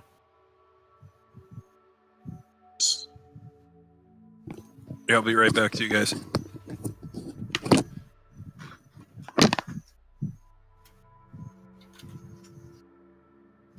So where's Edgar hail from? Kentucky. And I believe he has a house in Kentucky as well, and a wife. Okay. Where is that, like Lexington or Louisville? Something like that. Who knows? I think I have it written somewhere. I just didn't write it on my character sheet. I just probably wrote it in my character description instead.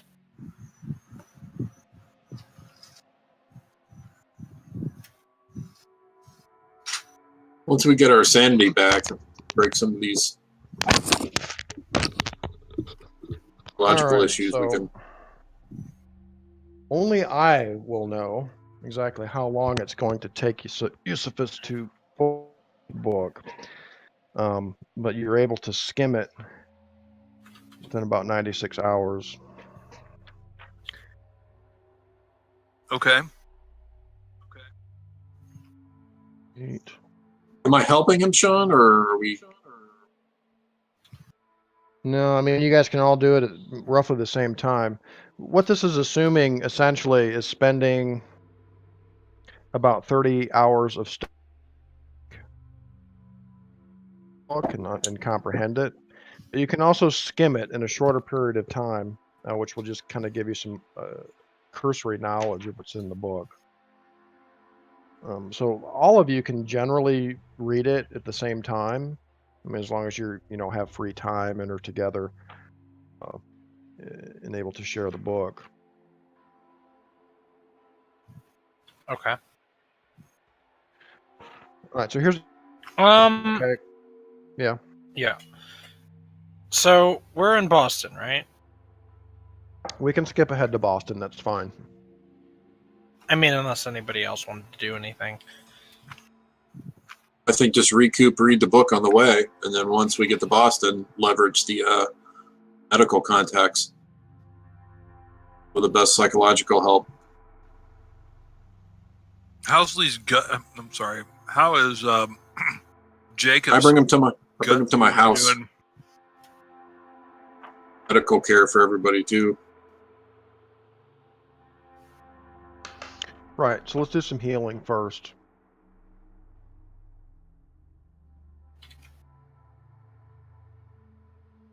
Let's see. Eusephus, you're only a couple points down. Tell you what, let's just assume that several weeks are going to pass here without any gunfights or anything. Okay. You guys. I like that assumption. You guys go ahead and heal back to full for hit points. All right. Woohoo! Okay. Sanity's not going to change at this point. If anything, after reading this book, it'll get worse. So to kind of give you guys an idea of this book, okay, it consists of several parts. And again, after a little more research into this book, the Bridewell English translation is essentially a pirated version of the original. And it's after consultation with some of these scholars in Boston, even at Miskatonic, you find out that the book is actually full of some mistranslations and misinterpretations. Basically what it consists of. In the introduction, Von June of the Elder World, and it's a tremendously mind-bending essay describing what's called the Cthulhu myth cycle, as described by and a man named El Azrad, who is told to have written a book called the Necronomicon and others. In chapter 1 is a description of a cult somewhere in Germany that worships a being called Siagha. Chapter 2 talks about a fertility cult that von Juntz discovered in southern France. Worshippers of the sign of the three-headed goat. Chapter 3 describes a rural English pagan cult. Chapter 4 tells of a secret cult of cannibals headquartered in the slums of Paris and mentions the Comte de Erlet's work on the subject. Chapter 5 describes von Juntz's travels to Asia and a meeting with the Chocho people of Indochina. Chapter 6 describes an insane Russian peasant living in Siberia who claims to worship, quote, a great god in the sky, along with his castrated followers. Ouch. Chapter 7 tells of a mysterious stone monastery high in the Tibetan Himalayas, inhabited by priests worshipping spirits of the air. Come on. Chapter 8 describes a Dagon cult in the eastern Mediterranean, and von Junst claims that the cults worshipping this blasphemous god are found all around the world. Chapter 9 describes a secret cult of the dead in southern Spain.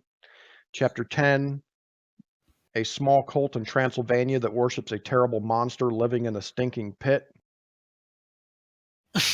Chapter 11 relates legends of an ancient and supposedly extinct cult in the small Hungarian village of Stragojkovar that worshipped a blasphemous god appearing atop an ancient stone monolith. Chapter 12 describes an intensely secretive cult called the Brothers of the Yellow Sign. They are devoted to uncovering and disrupting the plans of what they call the Space Devils. Doubles or devils? The Space Devils. Chapter 13 tells of a secretive cult headquartered in a Transylvania castle called the Brotherhood of the Beast.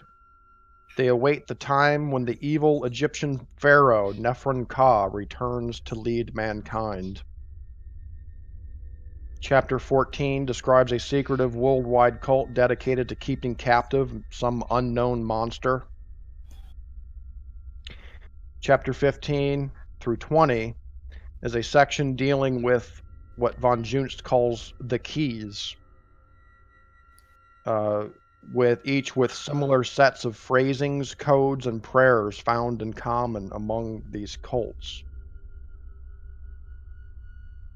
Does it say what the keys unlock? This is all generally what you find from skimming the book. Okay. We're not getting to the point where you've actually read the entire book yet. Okay. You're at least read, in detail and fully comprehended. Right. What's in the book. So for the time being,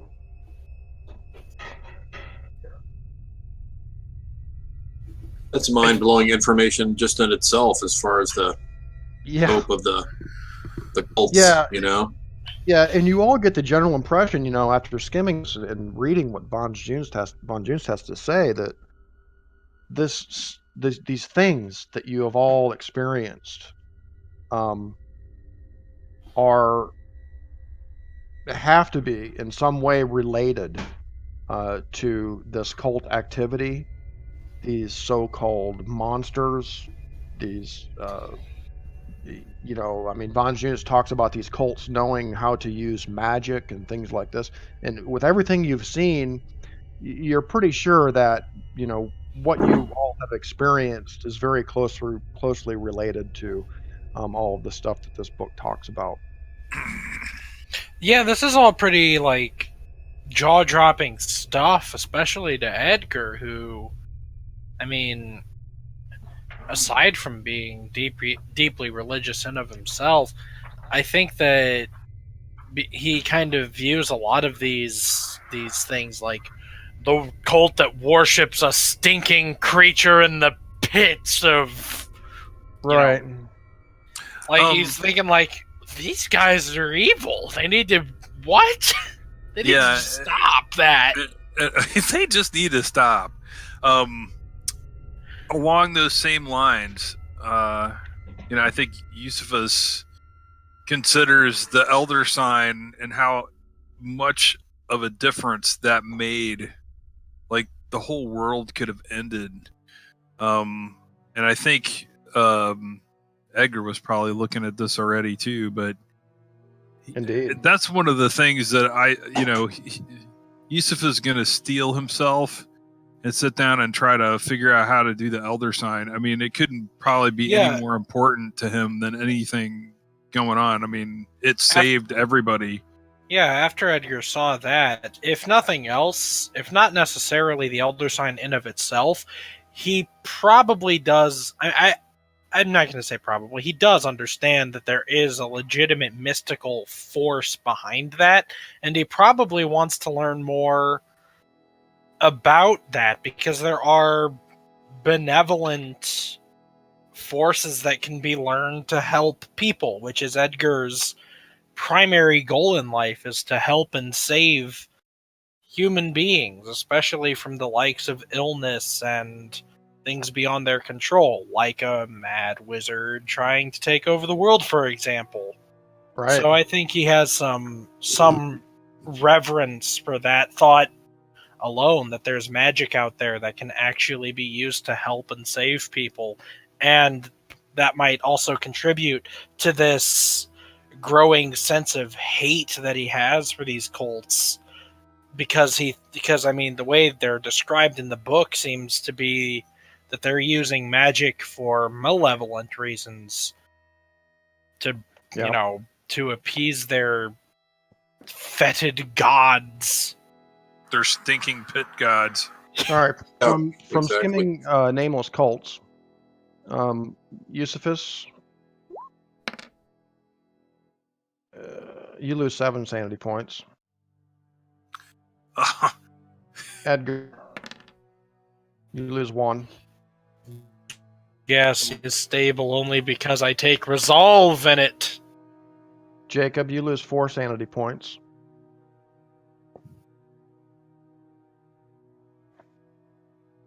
Okay. Kyle, roll a D10. Okay.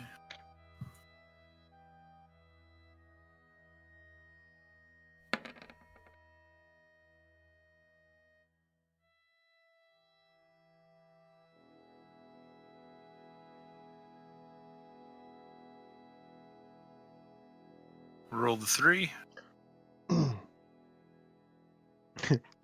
So, several weeks are passing here. You guys are spending time in Boston at the residence of Jacob Crown and Shield, studying this book, and just really kind of resting after this expedition. We can also assume that, Therapists come in. Yeah, we can do that here also. But as far as consulting with Professor Armitage and perhaps Professor Farnsworth at Miskatonic, we can do that as well. But during this period of time, Kyle, Eusephus has been, skimming this book. It's a pretty thick book. And in the process of skimming it, you kind of read and reread certain passages that are just like so kind of mind-bending to you. And it just makes you wonder. And you find yourself during this period of time just very deep in thought about what von Junst means, and just kind of the effect on 20th century reality. If some of this stuff in this book is true, and especially in relation to the experiences that Eusephus has been through, you find yourself just very deep in thought all the time about this stuff, just turning over and over and over in your mind. And one day, Eusephus goes missing.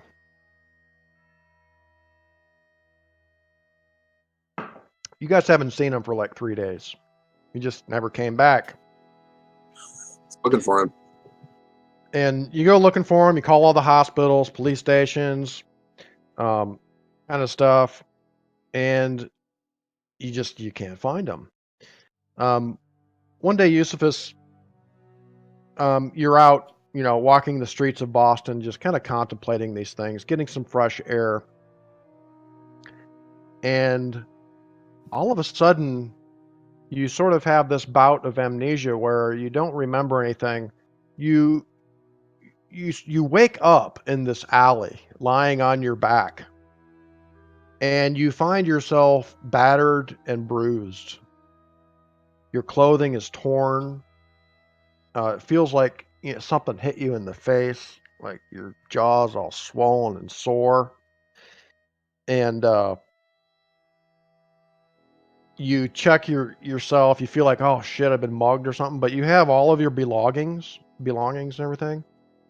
And you're just kind of at a loss. You don't remember anything. The last thing you remember is just walking through the streets of Boston, just to get some fresh air and, a cup of coffee and stuff. And you don't remember what happened. So you you kind of gather yourself, you straighten your clothes and kind of brush your shit off, and it looks like you've been stabbed or something in the abdomen on your right side. It hurts. You're bleeding pretty bad. I check it. Have I been? Yeah, I mean, it looks like you've been beat up or attacked somehow, or you're not even sure what the hell happened. You don't remember anything. But essentially, what that equates to is you're in game terms, you're at half your hit points. I mean, you've been beaten up pretty fucking bad. Happened, you don't know. It's a fucking mystery. You don't even know what happened. Wow. And you find your way back to Cronenshield's place. This is so disconcerting to Eusephus. I mean, I'm kind of like stumbling down the street. He comes in wounded. Yes, very badly. I immediately call for the doctor, and I also call for I don't know what happened, fellas. My mind's been consumed with some of these things we've been reading. I don't know what happened the last couple of days. I woke up in an alley. I don't know how I got there. I don't know how I got beat up. What's happening to me? It's okay. You're Eusephus. You didn't go into the woods, did you? I don't know if I did or not. I don't remember. My eyes narrow. Eusephus. It could be the trees. Let's hope not, Dr. Case. Or Mr. Case, sorry. It's Case, by the way. KC. Like KC? Yeah. No, man. Eusephus is just a butcher of names. Mr. Kayasi? Mr. Kayasi. I just call you Mr. C. You're so seriously, man. I'll call a doctor over to take care of him, but also call outside the front door. What was that second part? Call outside the front door. What? I'll actually hire some detectives. Okay. Some Pinkertons. Sure. Man, have them outside the front door for sure. I mean, who attacked us? Who attacked our friend? I have no clue. I mean, for all I know, I could have gone starting trouble myself. But you know how I am. Yeah, but we'll play it safe. You could just, who knows what the hell happened. So a few days pass, and the Pinkerton boys, they can't find any information as to what may have happened to Eusephus. It's a fucking mystery. He does seem a little weird lately. Like his mind doesn't seem to be, sharp as it usually is. He forgets things. He seems to be deep in thought, and sometimes you'll catch him sitting on your front porch, just kind of like staring out into the night sky, with a burnt out cigarette in his hand. I can't get far enough away from my computer to do it, but so that was Eusephus's mysterious bout of madness from having contact with this book here. Just a couple more pieces of information about this book. You do realize that within this Nameless Cults book, there appear to be several translations of what appear to be magical rites, or what you might call ritual, probably similar to what Percy was able to divine from Farnsworth's work.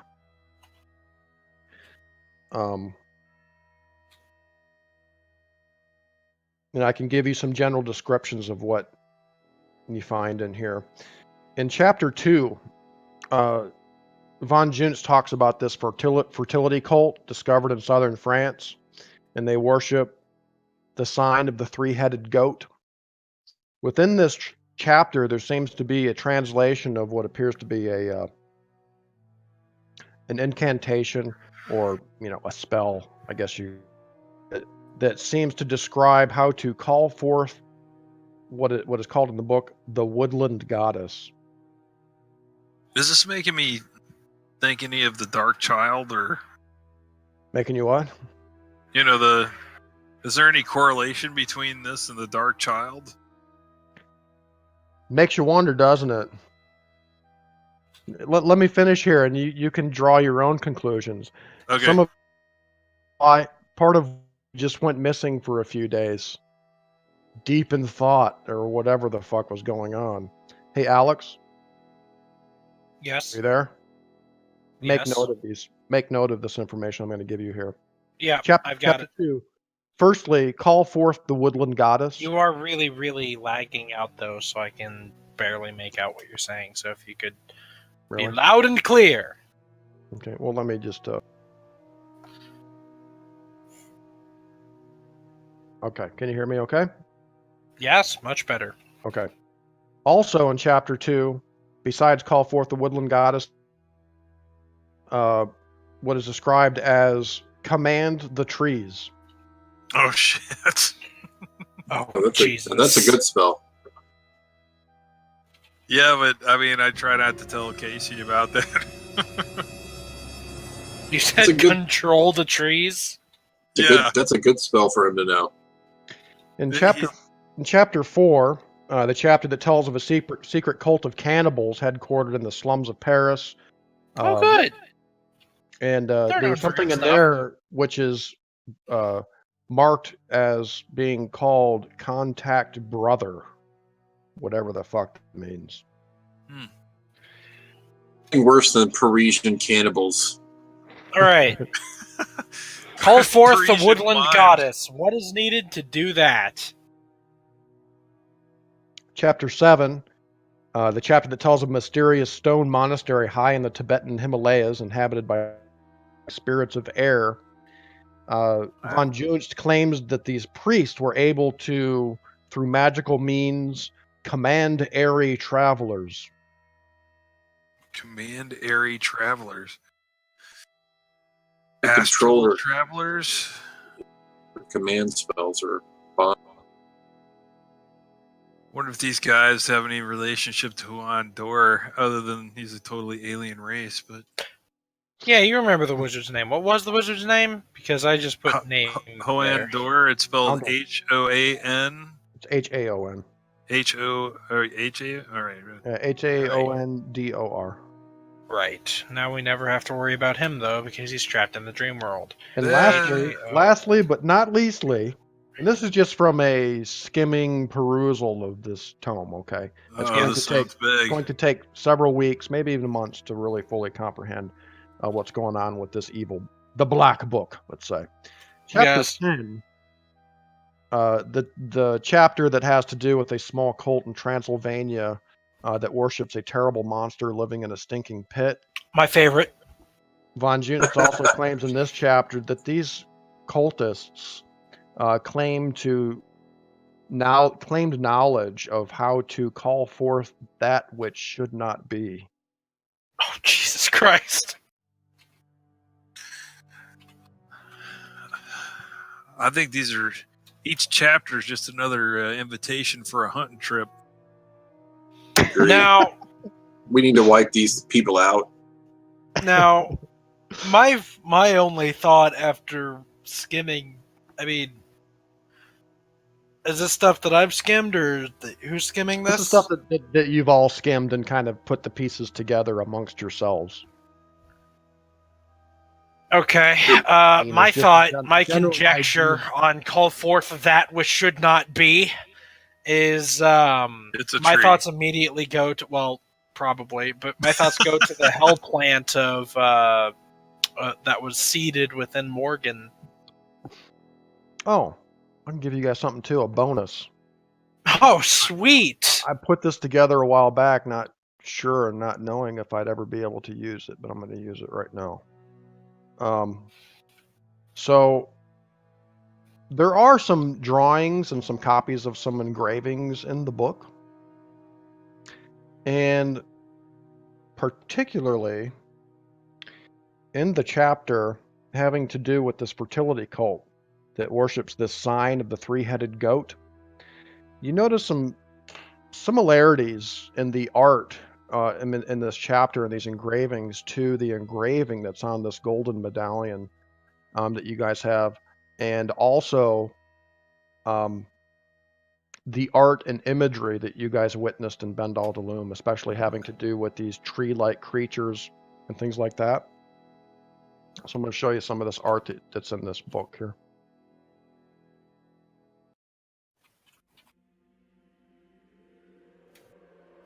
Ooh. I'm going to use the restroom. I'll be right back. Oh, jeez. That, oh my god, that thing with the crown floating over its head with the mouths on its shoulders and the horrible toothy chest vagina. Oh my god.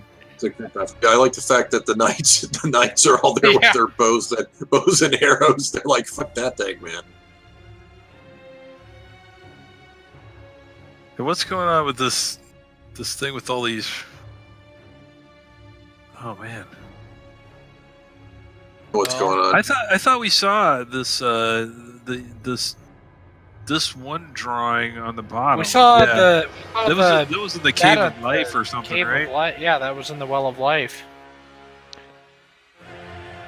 So we're seeing it again. Actually, yeah, I may have shared that with you guys during the adventure, but I also these we haven't seen. This thing. Yeah. And I also posted it as a teaser in Discord though. That last pictograph. So yeah, there she is. Disturbing. Perhaps, and also probably leads you to believe that, since this is also the chapter that has to do with these fertility cultists claiming to be able to call forth the woodland goddess. Well, maybe some of these depictions depict this woodland goddess. Oh, yeah? No, you're right. That we shouldn't do that. Yes. These guys don't look very happy about having done it. It's also the chapter that contains the what's called the Command the Trees incantations or chants. Yeah, I'm staying far away from this magic. Books can be bad, fellas.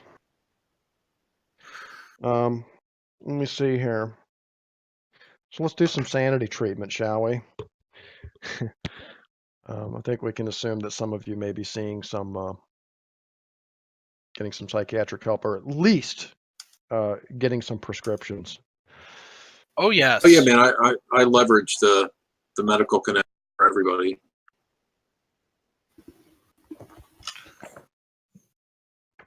Sounds like a plan.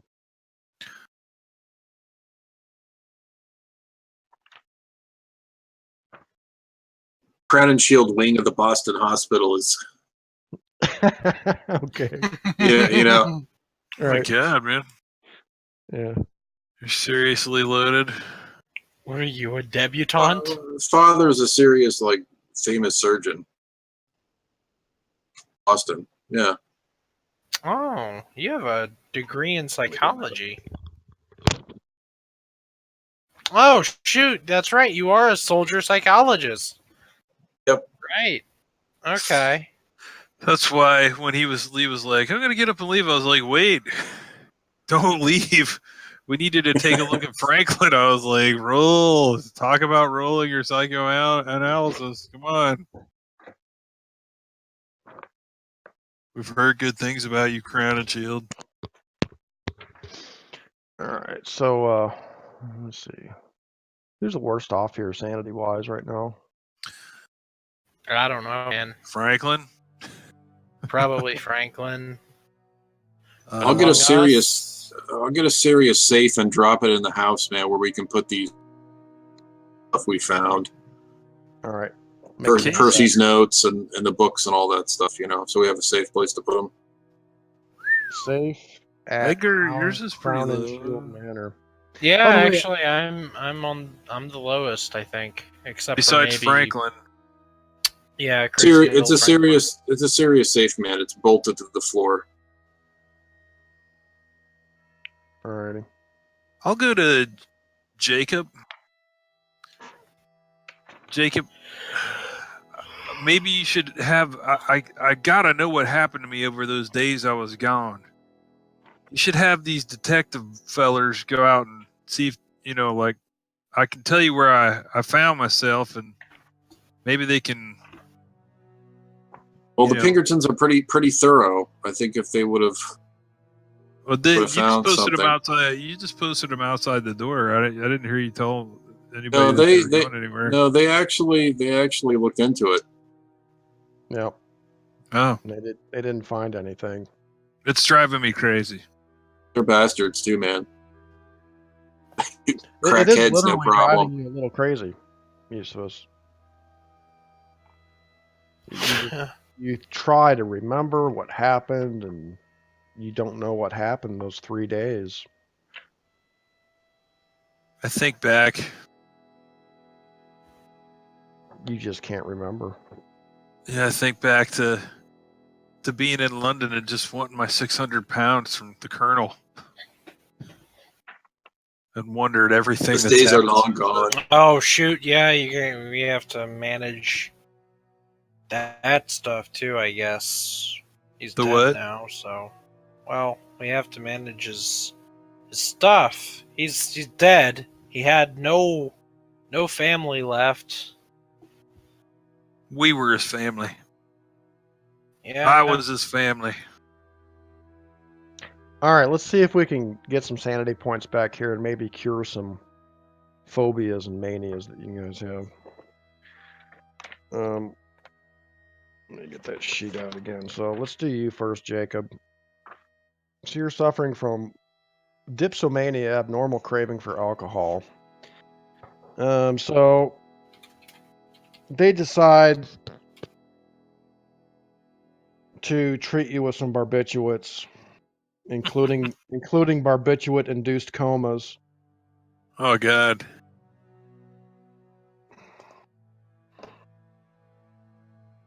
Don't worry, he can handle them.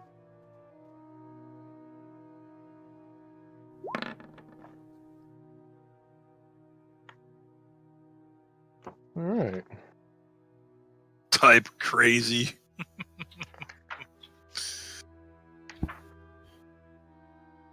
Shit. Oh. Okay.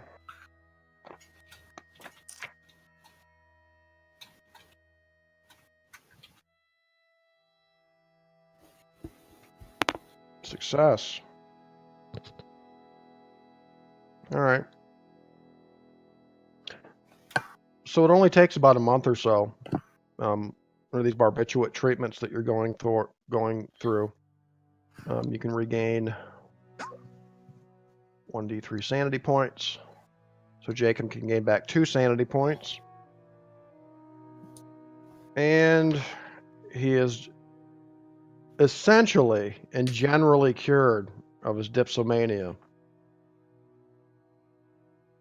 So you only have a normal craving for alcohol instead of an abnormal craving for alcohol.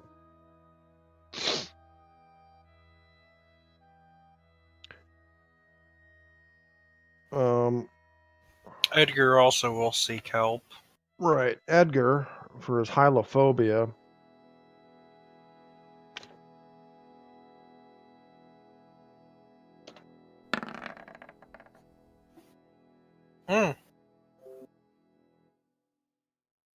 Is that good?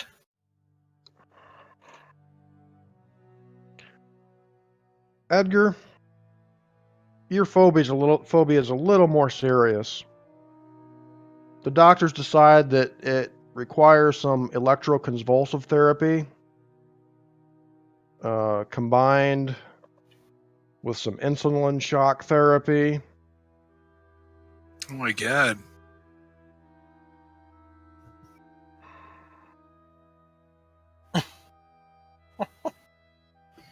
We can't just talk about my problems. Well, No, you do. no. You actually do. I mean, that's how it starts. But it doesn't seem to help. So they give you some, some medications to start off with. What they tell you are mood stabilizers and things like that. But those don't seem to work either. So they decide to go into this electroconvulsive therapy, which, Right. historically has some actually pretty good results with certain types of psychoses. In the brain. Yeah, they do warn you though that there is some danger, inherently involved with this kind of therapy.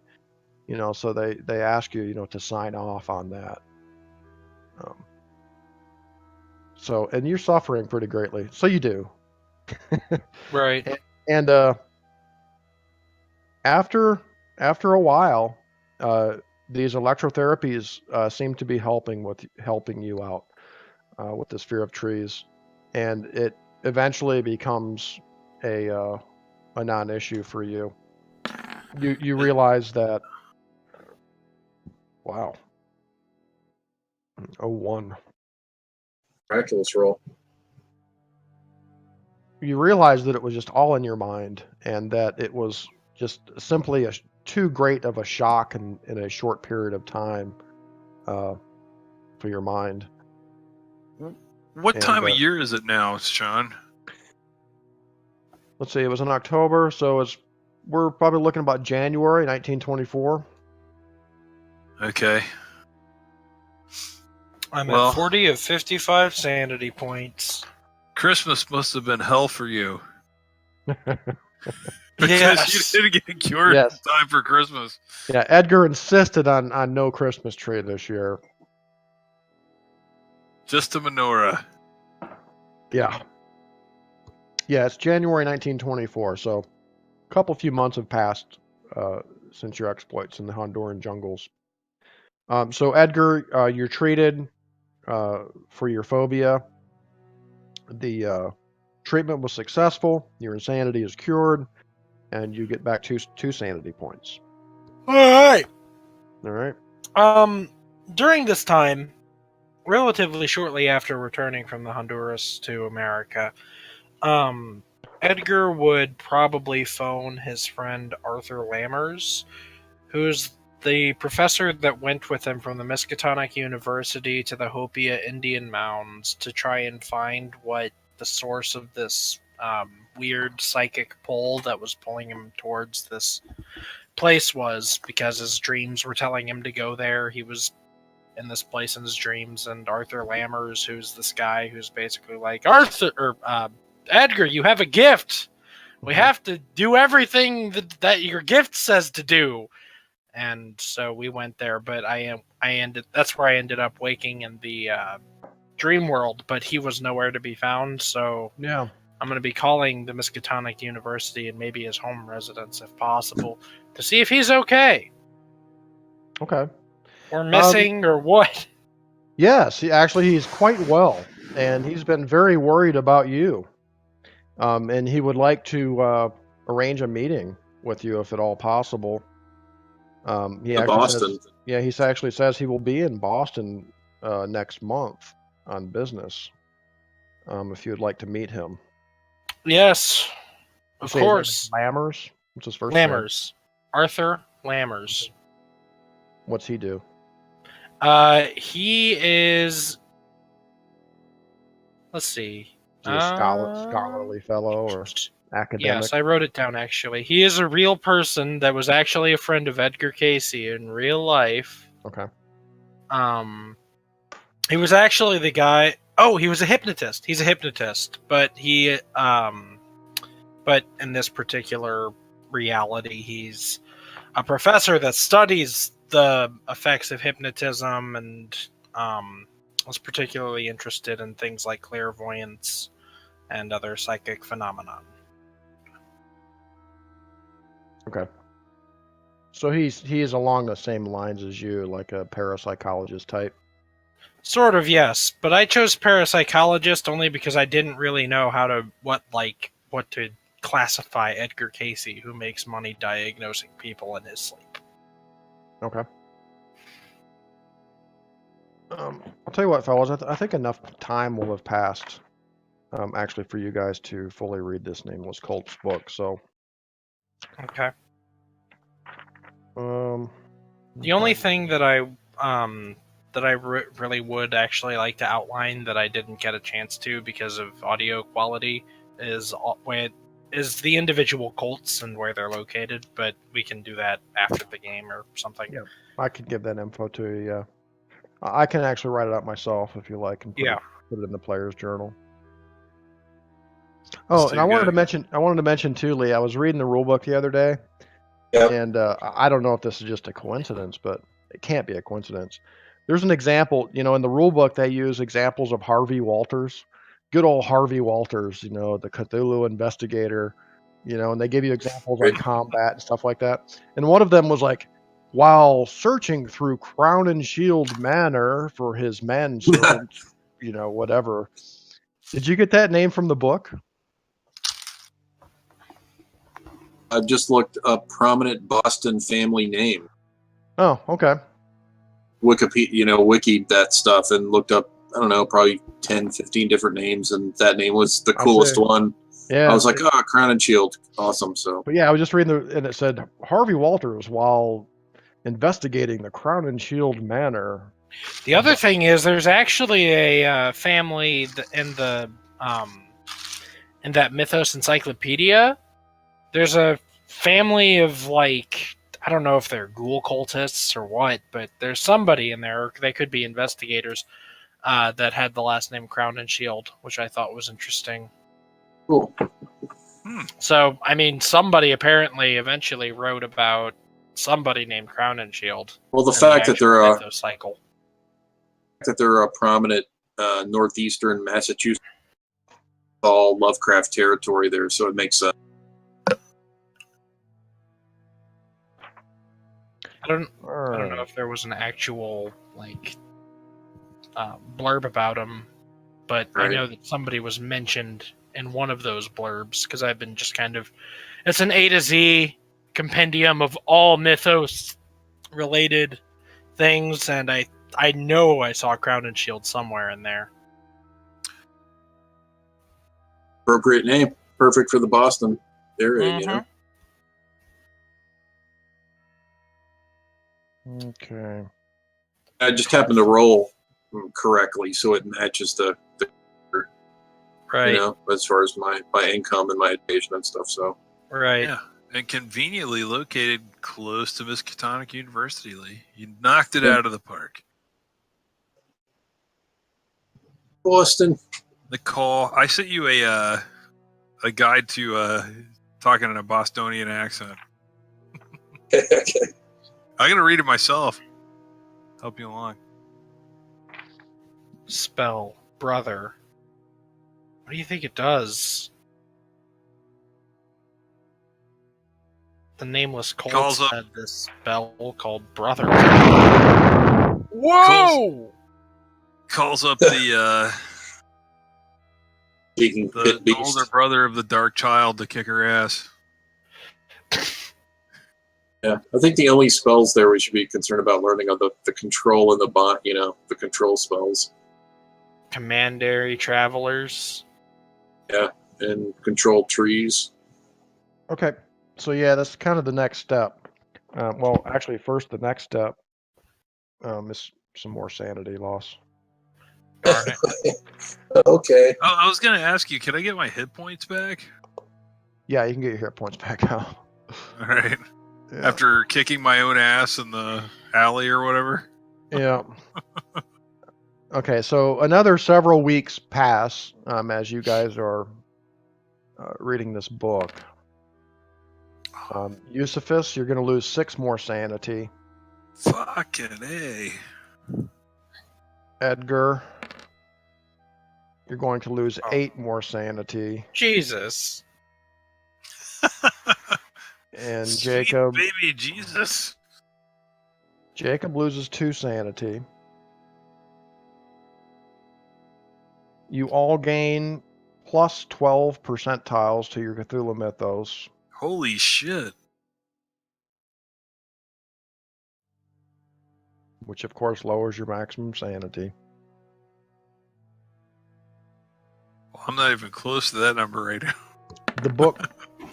The book can be used as a reference say during our adventures, there's some mysterious thing, you need to know the location of something or the meaning of something or the translation of something, you can refer to this book. In general, there's a 12% chance of something related being in this book. To anything Cthulhu Mythos? Not anything, but it's my discretion, you know. But it can be used as a reference. So that should give some of you guys should have a pretty good Cthulhu Mythos skill going on here. Yeah. Which is bad. Which is bad. So bad. Okay, so now let's talk about what kind of these spells or these rites or incantations or whatever you want to call them. Would any of you like to study any of these, or?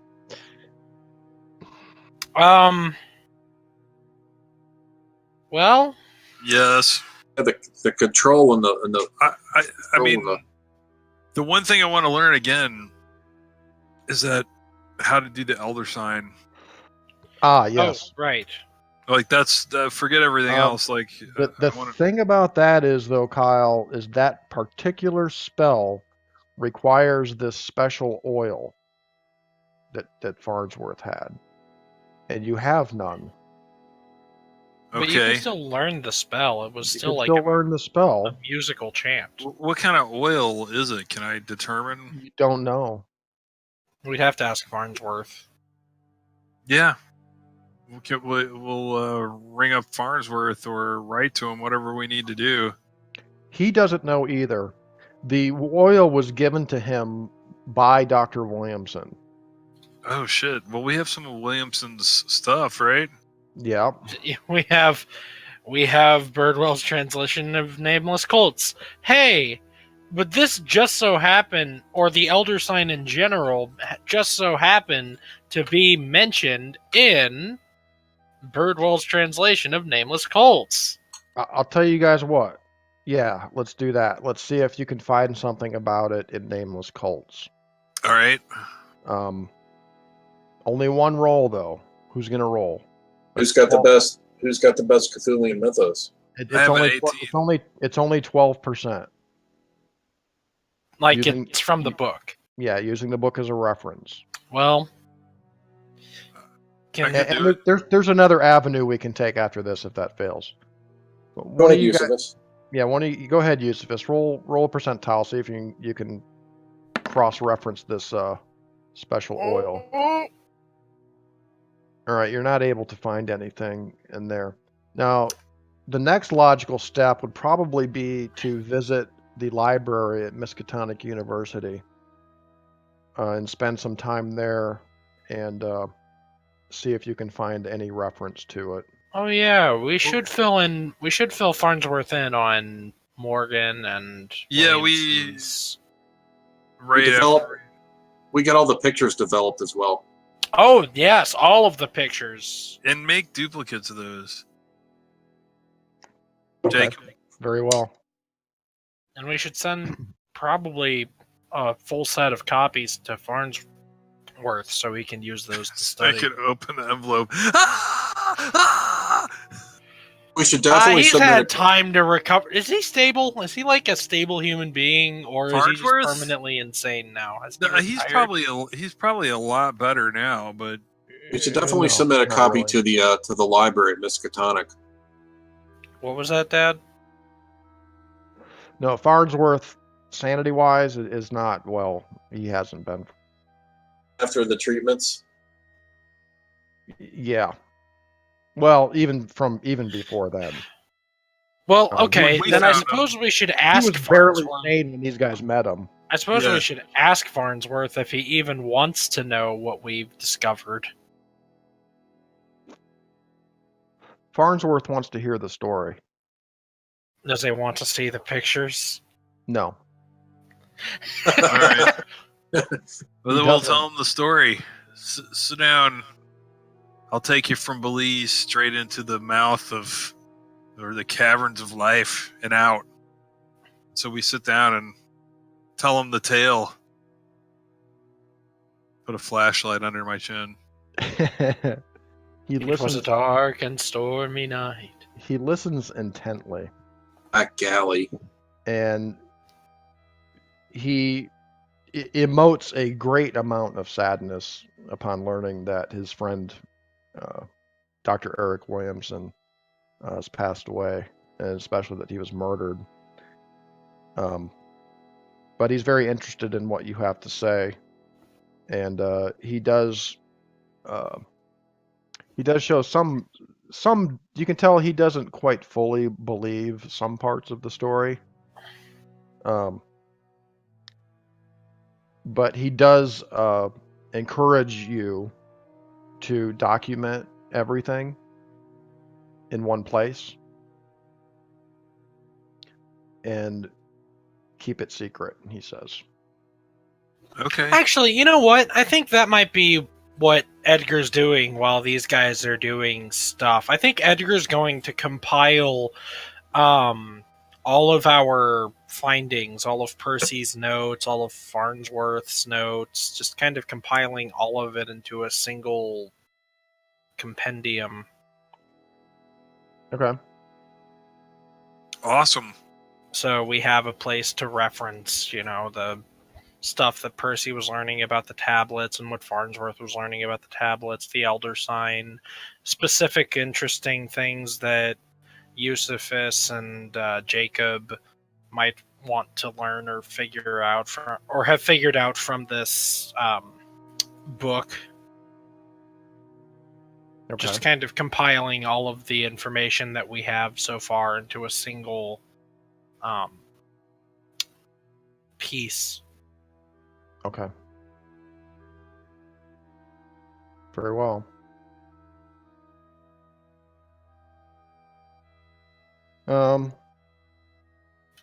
So let's see if we can find out some more about this oil. Give me some library use checks for all of you. See if we can track this shit down.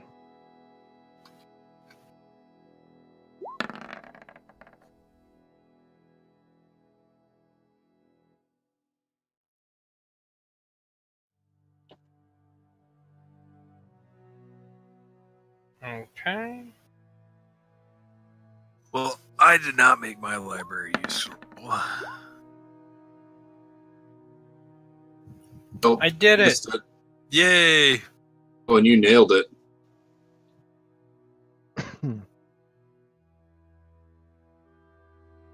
That's awesome. I did it. Okay. Nailed the librarian. Check that off, man. Oh, right. Check it. That's a good point. I just remembered you were like, I haven't been able to check off anything. Well, that is all over. Boom. First non-combat check. Who made the library check? I did. Edgar did. Okay, Edgar. He nailed it. Yeah, I was probably like reading through Percy's notes and referencing them with Farnsworth's and like, what? There's an oil here. What is it? You find in an old book on witchcraft, written in the 17th century, and this is after hours and hours of perusing through the Miskatonic Library. You find an old witchcraft book that refers to something called an elder seal. And given the description, it seems pretty similar to the writings in Percy's notes. And you find what is apparently a recipe for this oil. It's awesome. It includes something called High John the Conqueror root, crushed rattlesnake bones, Haijang. The Conqueror's root. like High John the Conqueror. Oh, okay. Hi, John. Root. See, I put like Hijang, like a Chinese name. Okay. Hi, John. I was just thinking, hi, John. Crushed rattlesnake bones. It also mentions there. It says powdered snake shed may be substituted.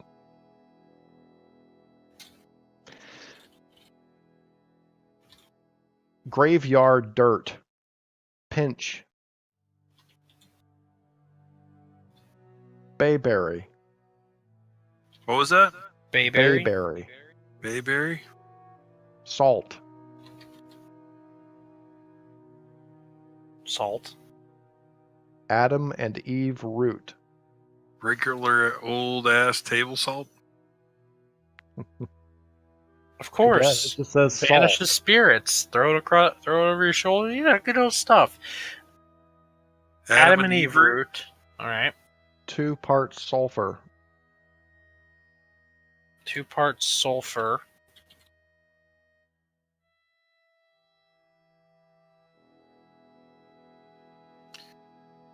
Man, this recipe's an onion.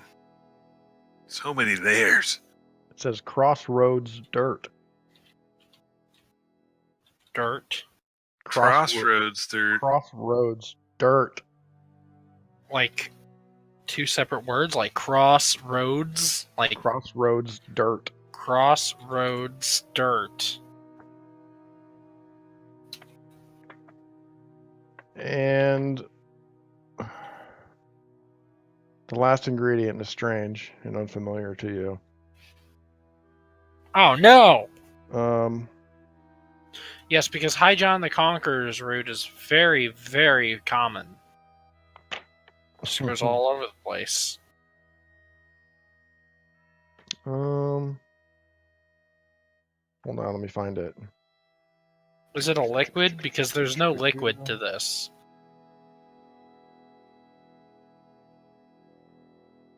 It's vegetable oil, isn't it? It refers to something called materia ibn Ghazi. Seems to be Latin, possibly. Maybe not. Materia, Materia, Ibn, IBN, Ghazi, Gazi. It says pinch.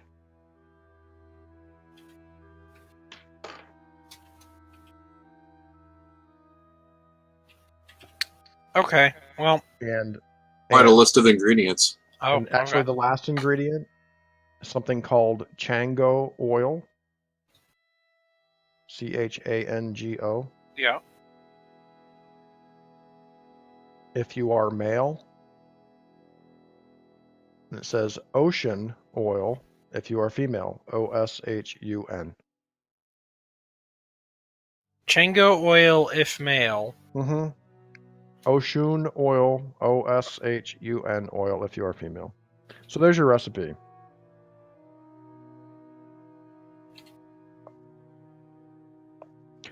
Oshun oil.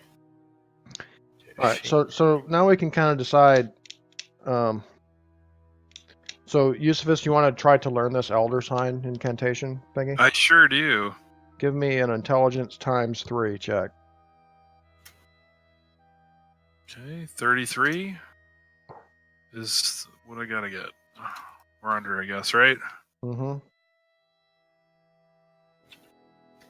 Try one more time. Oh, I haven't started yet. Here we go. Oh, sorry, I saw your dice. Oh, yeah!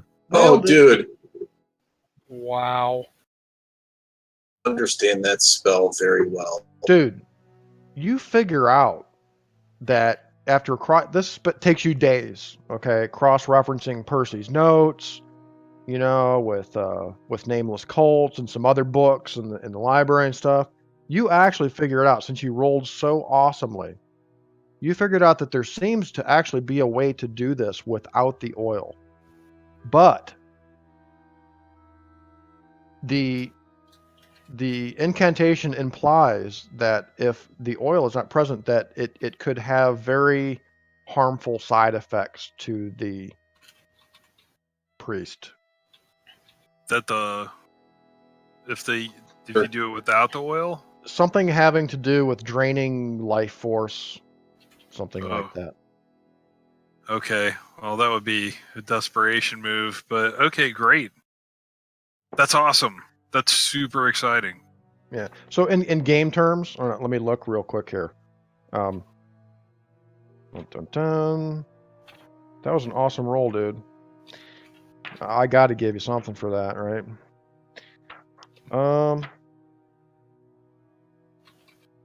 So, okay. Let's roll.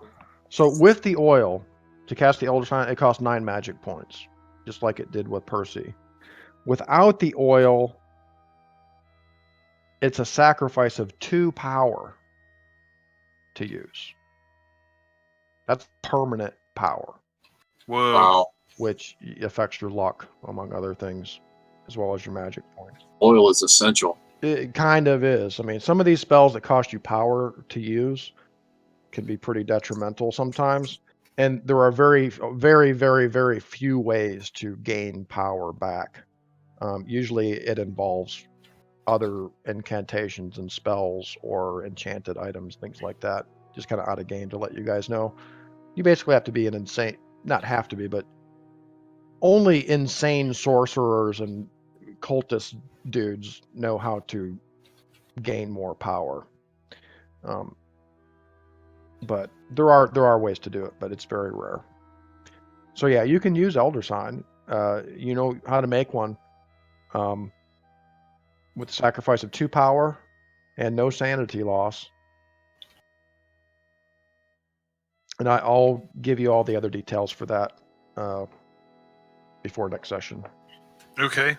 What are the other two spells that are available from the book? So there's Call Forth That Which Should Not Be. Go ahead and roll for that, Lee. Just that kidding. Seems like something we shouldn't know how to do. Call Forth the Woodland Goddess. Command the Trees. Contact Brother. Command Airy Travelers. Oh, it's Contact Brother? Contact Brother. Okay. So command the trees and Command Airy Travelers. travelers. Those are the two we want to learn. And the Contact Brother one came from the chapter that talks about cults of cannibals headquartered in the slums of Paris. Maybe we shouldn't include that in a codex on seals, signs, and similar findings. All right, so which one do you want to try here, Lee? Command the Trees or Command Airy Travelers? Airy Travelers? Command Airy Travelers or Command the Trees? Airy Travelers. All right, give me intelligence. Intelligence times 3 again. I'm going to give you 2 shots at it for now.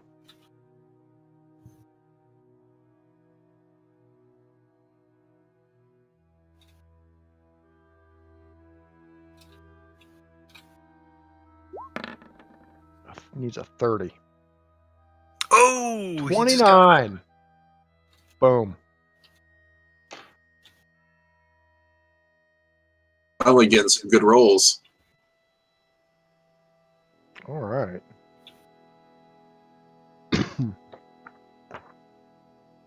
This is Commandary Travelers? Mm-hmm.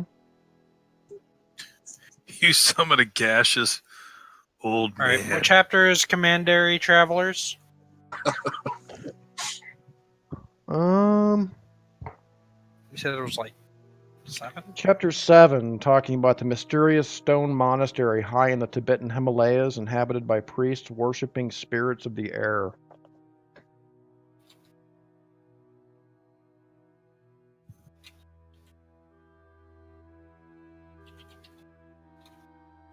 Okay.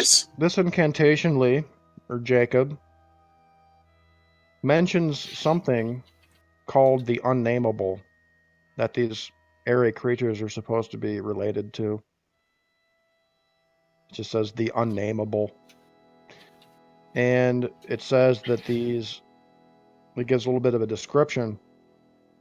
These beings are composed of conventional matter, and that they are vulnerable to ordinary means of harm. It says the airy travelers may fly through space with its rider.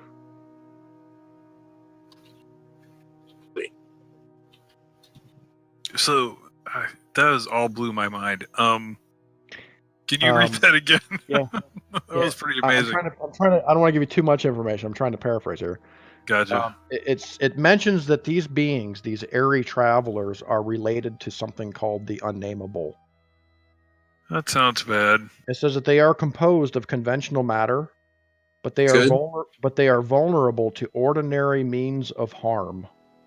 That sounds good. It says that these beings can fly through space with their rider.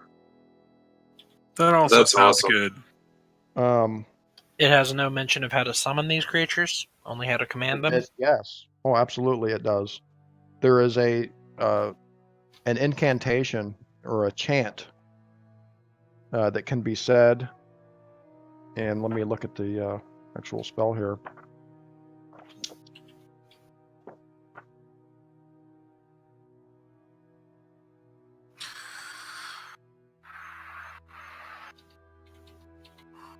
And Alex, you can begin thinking about what Edgar may want to study. Yes. Yeah. So is it two parts? It's like one part of the incantation allows you to summon them, and the other allows you to command them. Well, that's what I'm going to tell you here in a second. Let's see here. So this is a summon. Okay. So Lee, this spell describes to you how to summon as well as bind these creatures. Wow. It says that a whistle must be blown during the chanting. It also mentions that the whistle may be enchanted. Really? Enchanted whistle, huh? Yes. It says that the whistle may be used again and again. Does it describe how to create it? It actually describes how to enchant the whistle. Oh. It says to cast the spell only at night when Aldebaran is above the horizon, which, upon some referencing, you find out is anywhere between October through March, being the best months. So it says, while chanting, you use the whistle. It says the whistle may be enchanted. But it does describe how the whistle may be enchanted. And it says that the airy traveler, when cast at night, when Aldebaran is above the horizon, will flap from the sky, still icy from space.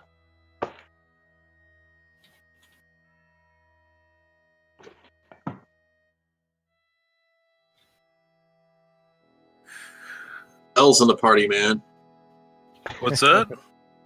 2 spells in the party. Yeah, yours scares me. Don't worry, we can just put an elder sign down beforehand. Enchanting, yeah, and getting this enchanted whistle basically just requires a certain material. It has to be fashioned of brass in a certain way, and blessed. But it's all described in the spell. It's really not any big deal to create the whistle itself. It'll just take some time and some material, some resources which you have no limit of. Okay, so a whistle must be blown during the incantation, which can be enchanted by being blessed and crafted of brass during the nights that Aldebaran is in the sky, October through March, you said? Yes, when Aldebaran is on the horizon. Okay. The best time is October through March. On the horizon. After doing this, the unnameable presumably come down, and then you can bind them. Hold on, I lost it. It says Wings. It says the being. It says when cast at night, when Aldebaran is above the horizon, the being will flap down from the sky, still icy from space. It says.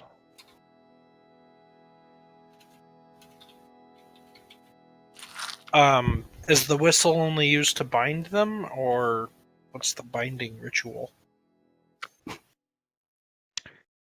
Generally, if the whistle is enchanted, it gives you the impression that it's a little easier and more likely to be able to call these things if the whistle is enchanted. If it's not enchanted, there's less of a chance. But the spell itself contains the instructions on how to enchant the whistle. Right, but how do you bind them? So that's how to call them, but how do you bind them? There's a sense that there's also a permanent power loss. Okay. Or some sort of expenditure that way. Yeah, I'll give. Well, see, I don't want to give you that information. Okay. I don't want to tell you like how much power it costs or anything until you actually do it. Because you really don't know the effect that it's going to have on you. But I can give you an idea. Okay, so if this particular being arrives unbound, which of course it probably will, or is come upon unexpectedly, it can be bound.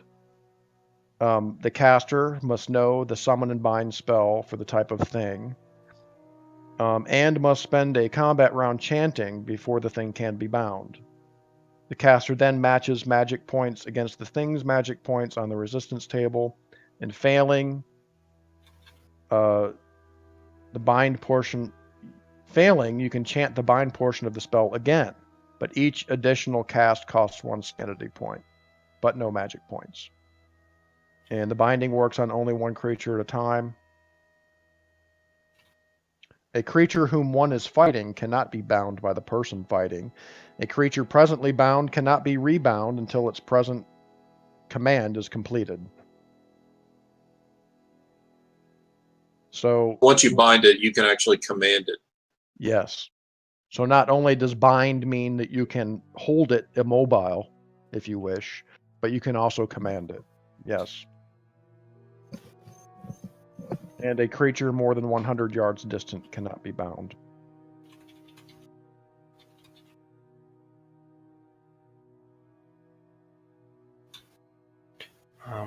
Okay. Matching magic point with the creature.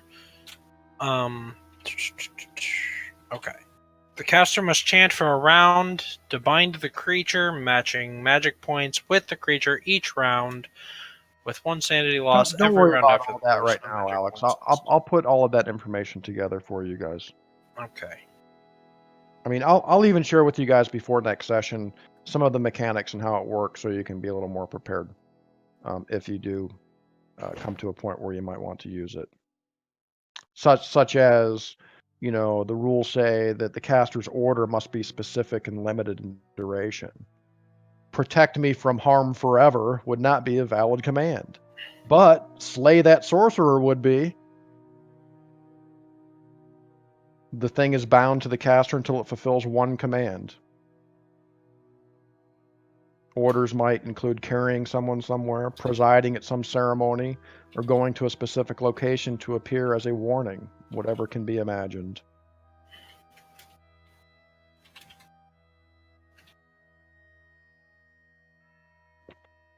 So what spell do you want to attempt to learn here, Edgar?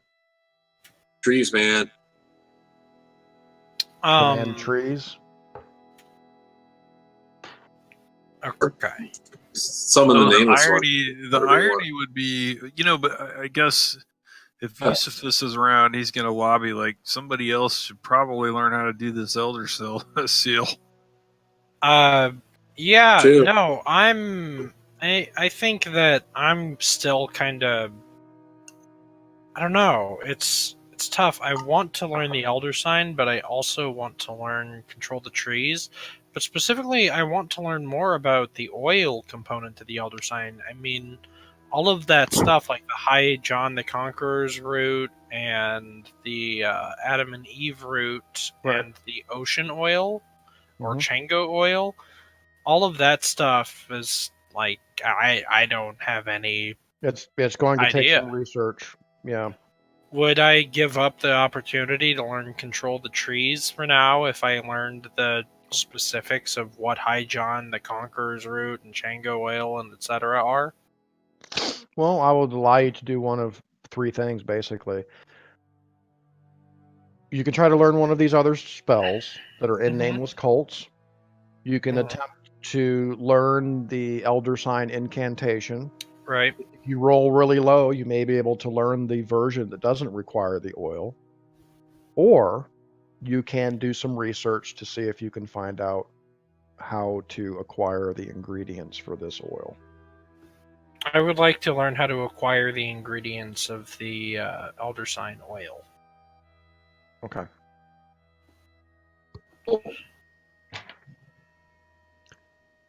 This will involve the Miskatonic Library once again. Yes. Give me a library use check. Okay. I have everything that we have written down, or that we've kind of encountered so far, written in the player's journal towards the bottom. Just so you guys know. Okay. Good luck at the library. Oh, I should be able to do this. I should be able to do this, and I do this. No, I fail this, actually, by 7. Oh. By merely 7! I'll give you one more shot, just like I did the others.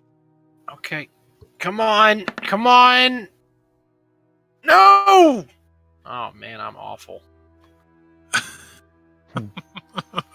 Can we go to the library and help him? Oh, I mean, I'm interested in this because, hey. Yeah. No, I'm going to require that some more time pass before he can attempt anything else. Darn it. I will give you a hint, however. I'm letting you guys down. Don't think of it that way. It's just a roll of the dice, literally.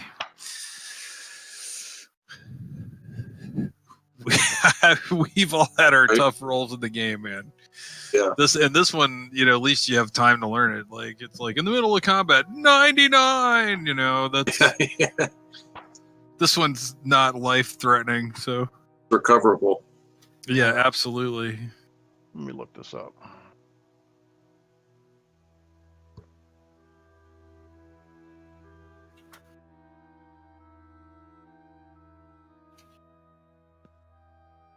All right. I'm going to give you a clue. You find some information on the sort of mundane ingredients. Okay, the roots and the dirt. I mean, some of it's pretty self-explanatory and obvious. Some of it isn't. But really, it would probably take, traveling to some foreign places to collect some of this stuff. You do find a clue, though, as far as the powder of Ibn Ghazi that is mentioned. Mm-hmm. You figure out that actually, in another separate part of Percy's notes, he details this, but he didn't really make the connection that there's a version of the spell where the oil doesn't have to be used. He mentions that he actually calls it the dust of Ibn Ghazi, and it's spelled differently in Percy's notes. It's Ghazi. And he describes it, or the text describes it as a silvery talc-like substance that sticks to the skin, imparting a greasy feeling. And upon further research in some of the books in the Miskatonic Library, this powder, purportedly by witches and warlocks or whatever, what have you, referencing these witchcraft books, this powder supposedly can momentarily render invisible creatures partially visible. Which leads you to believe that this powder or this dust you would have to figure out how to. It's like a whole different recipe. It's not something that just simply exists, or at least possibly it does, but it leads you to believe that this powder or dust, you're going to have to find out how to create this dust as well in order to complete the recipe for the oil. Mm-hmm. Wonderful. We're making progress.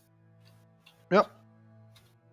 But I mean, you spend, Alex, you spend a couple of weeks at least perusing the library, doing your own research, maybe even making a couple of trips to different libraries, trying to figure out how to do this oil, but you're not there yet. You haven't figured it out yet. Eusephus, you have figured out how to use and use these elder signs, perhaps even better than Percy had been able to. And Jacob, you have discovered how to apparently summon and command these airy travelers that come from space.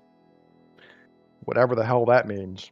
I'm afraid we're gonna at least we need to have a elder sign down when you call these things for the first time. Yeah. So we're past the end of the session here, but just if you want to give me a few more minutes, I can do a little prelude here for what we're going to be going into. Ooh. During this period of time, say over a few months, it becomes February 1924 at this point. All of you, through contacts of Jacob Cronenshield, who has quite a few contacts among the upper crust of the Boston socialites,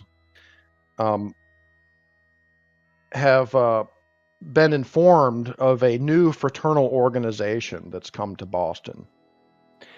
And this organization is called the Hermetic Order of the Silver Twilight. And the members of this order are all from the city's upper crust, including several respected community leaders. And the order has purchased a fine old building on the outskirts of town for its increasing membership. It has a growing reputation as a place where men can discuss philosophy, politics, and important matters in a congenial atmosphere of brotherhood. And the order is exclusive and accepts only men of high quality as members. There is a female auxiliary devoted to charitable efforts. And Jacob, this is brought to your attention by some of your wealthy friends, or probably, family friends, things like that. Right. And they're just letting you know because they thought that you may be interested in becoming a part of this Hermetic Order of the Silver Twilight. Having known your father, your father was, I'm sure, a member of, many men's clubs and things like that. So over a short period of time, after hearing about this, you decide, why not? Let's check it out. So let's see if you guys can find any information about this Hermetic Order of the Silver Twilight. Okay. You guys happen to be, at the library pretty often these days anyway, and in other places in the city where you might be able to find out some information. So let's everybody make another library use check.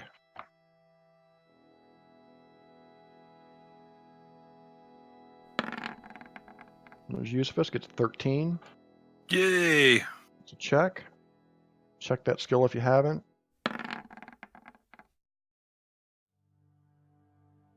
Does Jacob make that with a 39? This is going to be library use? Yes. Said yes. Come on. No, my goodness. The base 20. I just have the base 25. Okay. Let me make it. Okay. Let's see. Oh. Edgar and well, let me look at something real quick. Edgar and Jacob.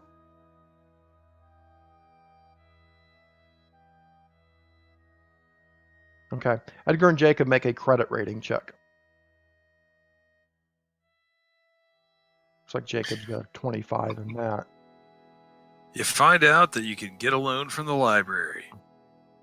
Well, really, it's more about social standing than anything.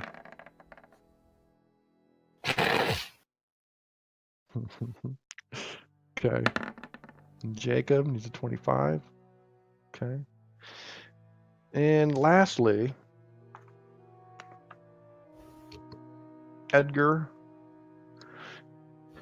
and Jacob, give me...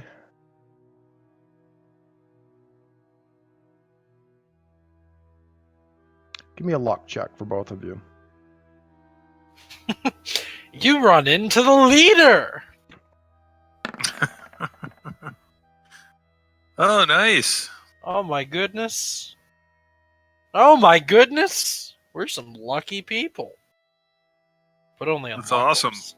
And a luck check for Jacob. You make it too, right? Yeah, he got a 4. I got a All right. 20. Eusephus, you kind of go out of your way one day and stop by the... You're at the Miskatonic Library, actually. And Jacob has told you about this Hermetic Order of the Silver Twilight, so you decide to kind of look around. And you find, actually, in one of the books that you've been using, there actually is a mention of a group in this book called the Knights of the Silver Twilight. But it happens to be in an obscure and rather weird book on demonology.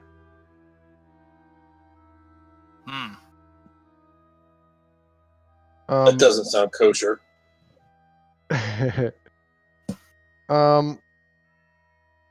Edgar, you find that also in the library, in the public records, you find that there is no mention of a Hermetic Order of the Silver Twilight on a standard list of fraternal organizations in the Boston public records. No mention whatsoever. Jacob, in a sort of out-of-the-way place in the library stacks, in a slim volume with no title on the spine, it turns out to be an account written in longhand of a man. And I guess I should mention that it was told to you by your friend that this Hermetic Order is headed up by a man, 2 men actually, one by the name of John Scott and another man by the name of Carl Stanford.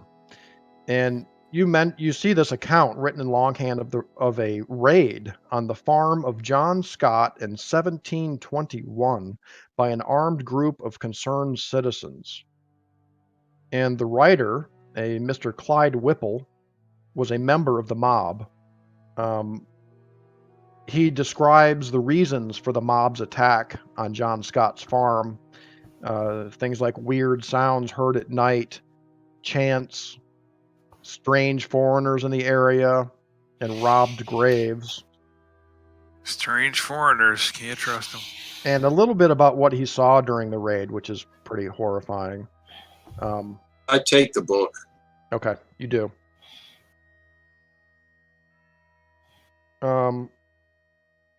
And that's pretty much where we'll stop, but I want to let Jacob give me an intelligence ×4 roll.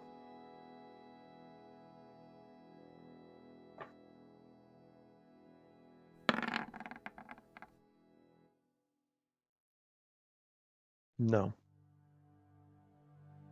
Oh, no.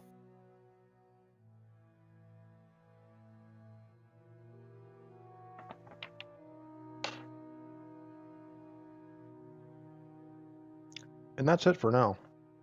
Wow. I can't believe Great game. we made it out of the pits and back to civilization. I know. Yeah. I never thought that was going to happen. I know. Yeah. I was almost sure that at least one or two of you were just going to kind of go incurably insane at the very least at some point in that adventure.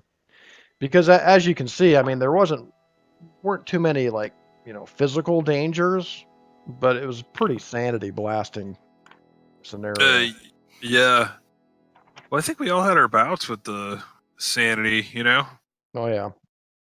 And just to kind of wrap it up, I think we can say that Dr. Franklin checked himself into a sanitarium in New York, and Stuart Devlin said his goodbyes and farewells and had a little going away party for him. He has decided to return to his homestead in Havana, Cuba.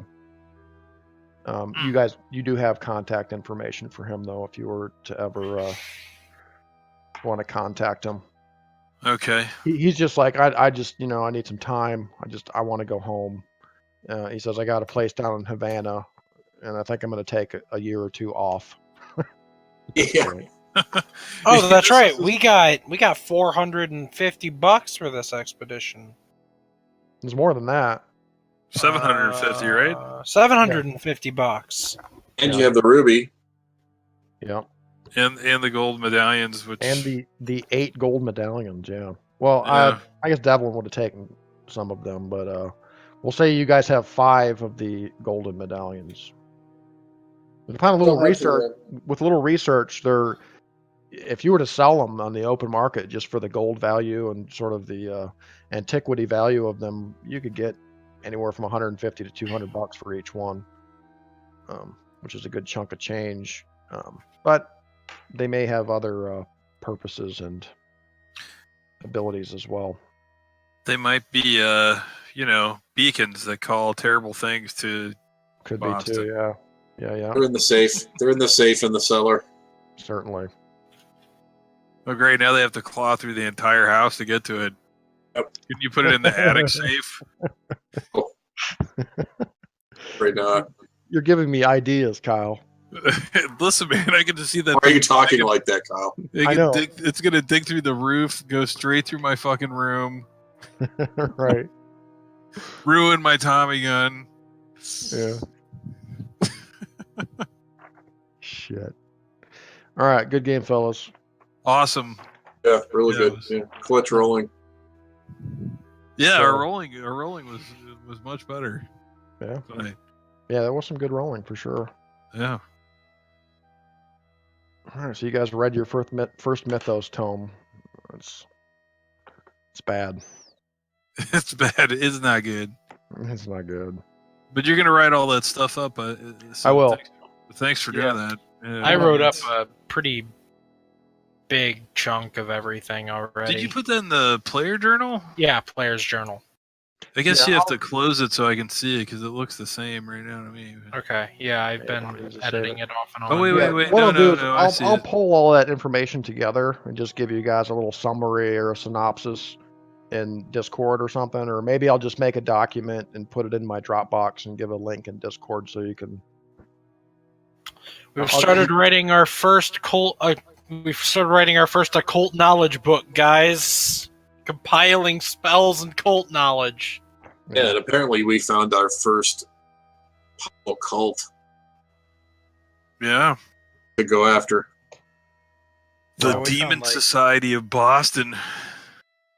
Yeah. What? 1758, 51? 1785, 1751, something like that. Yeah, that's- 1751, yeah. You said 21, 1751. No, I heard 51 from the beginning. Okay.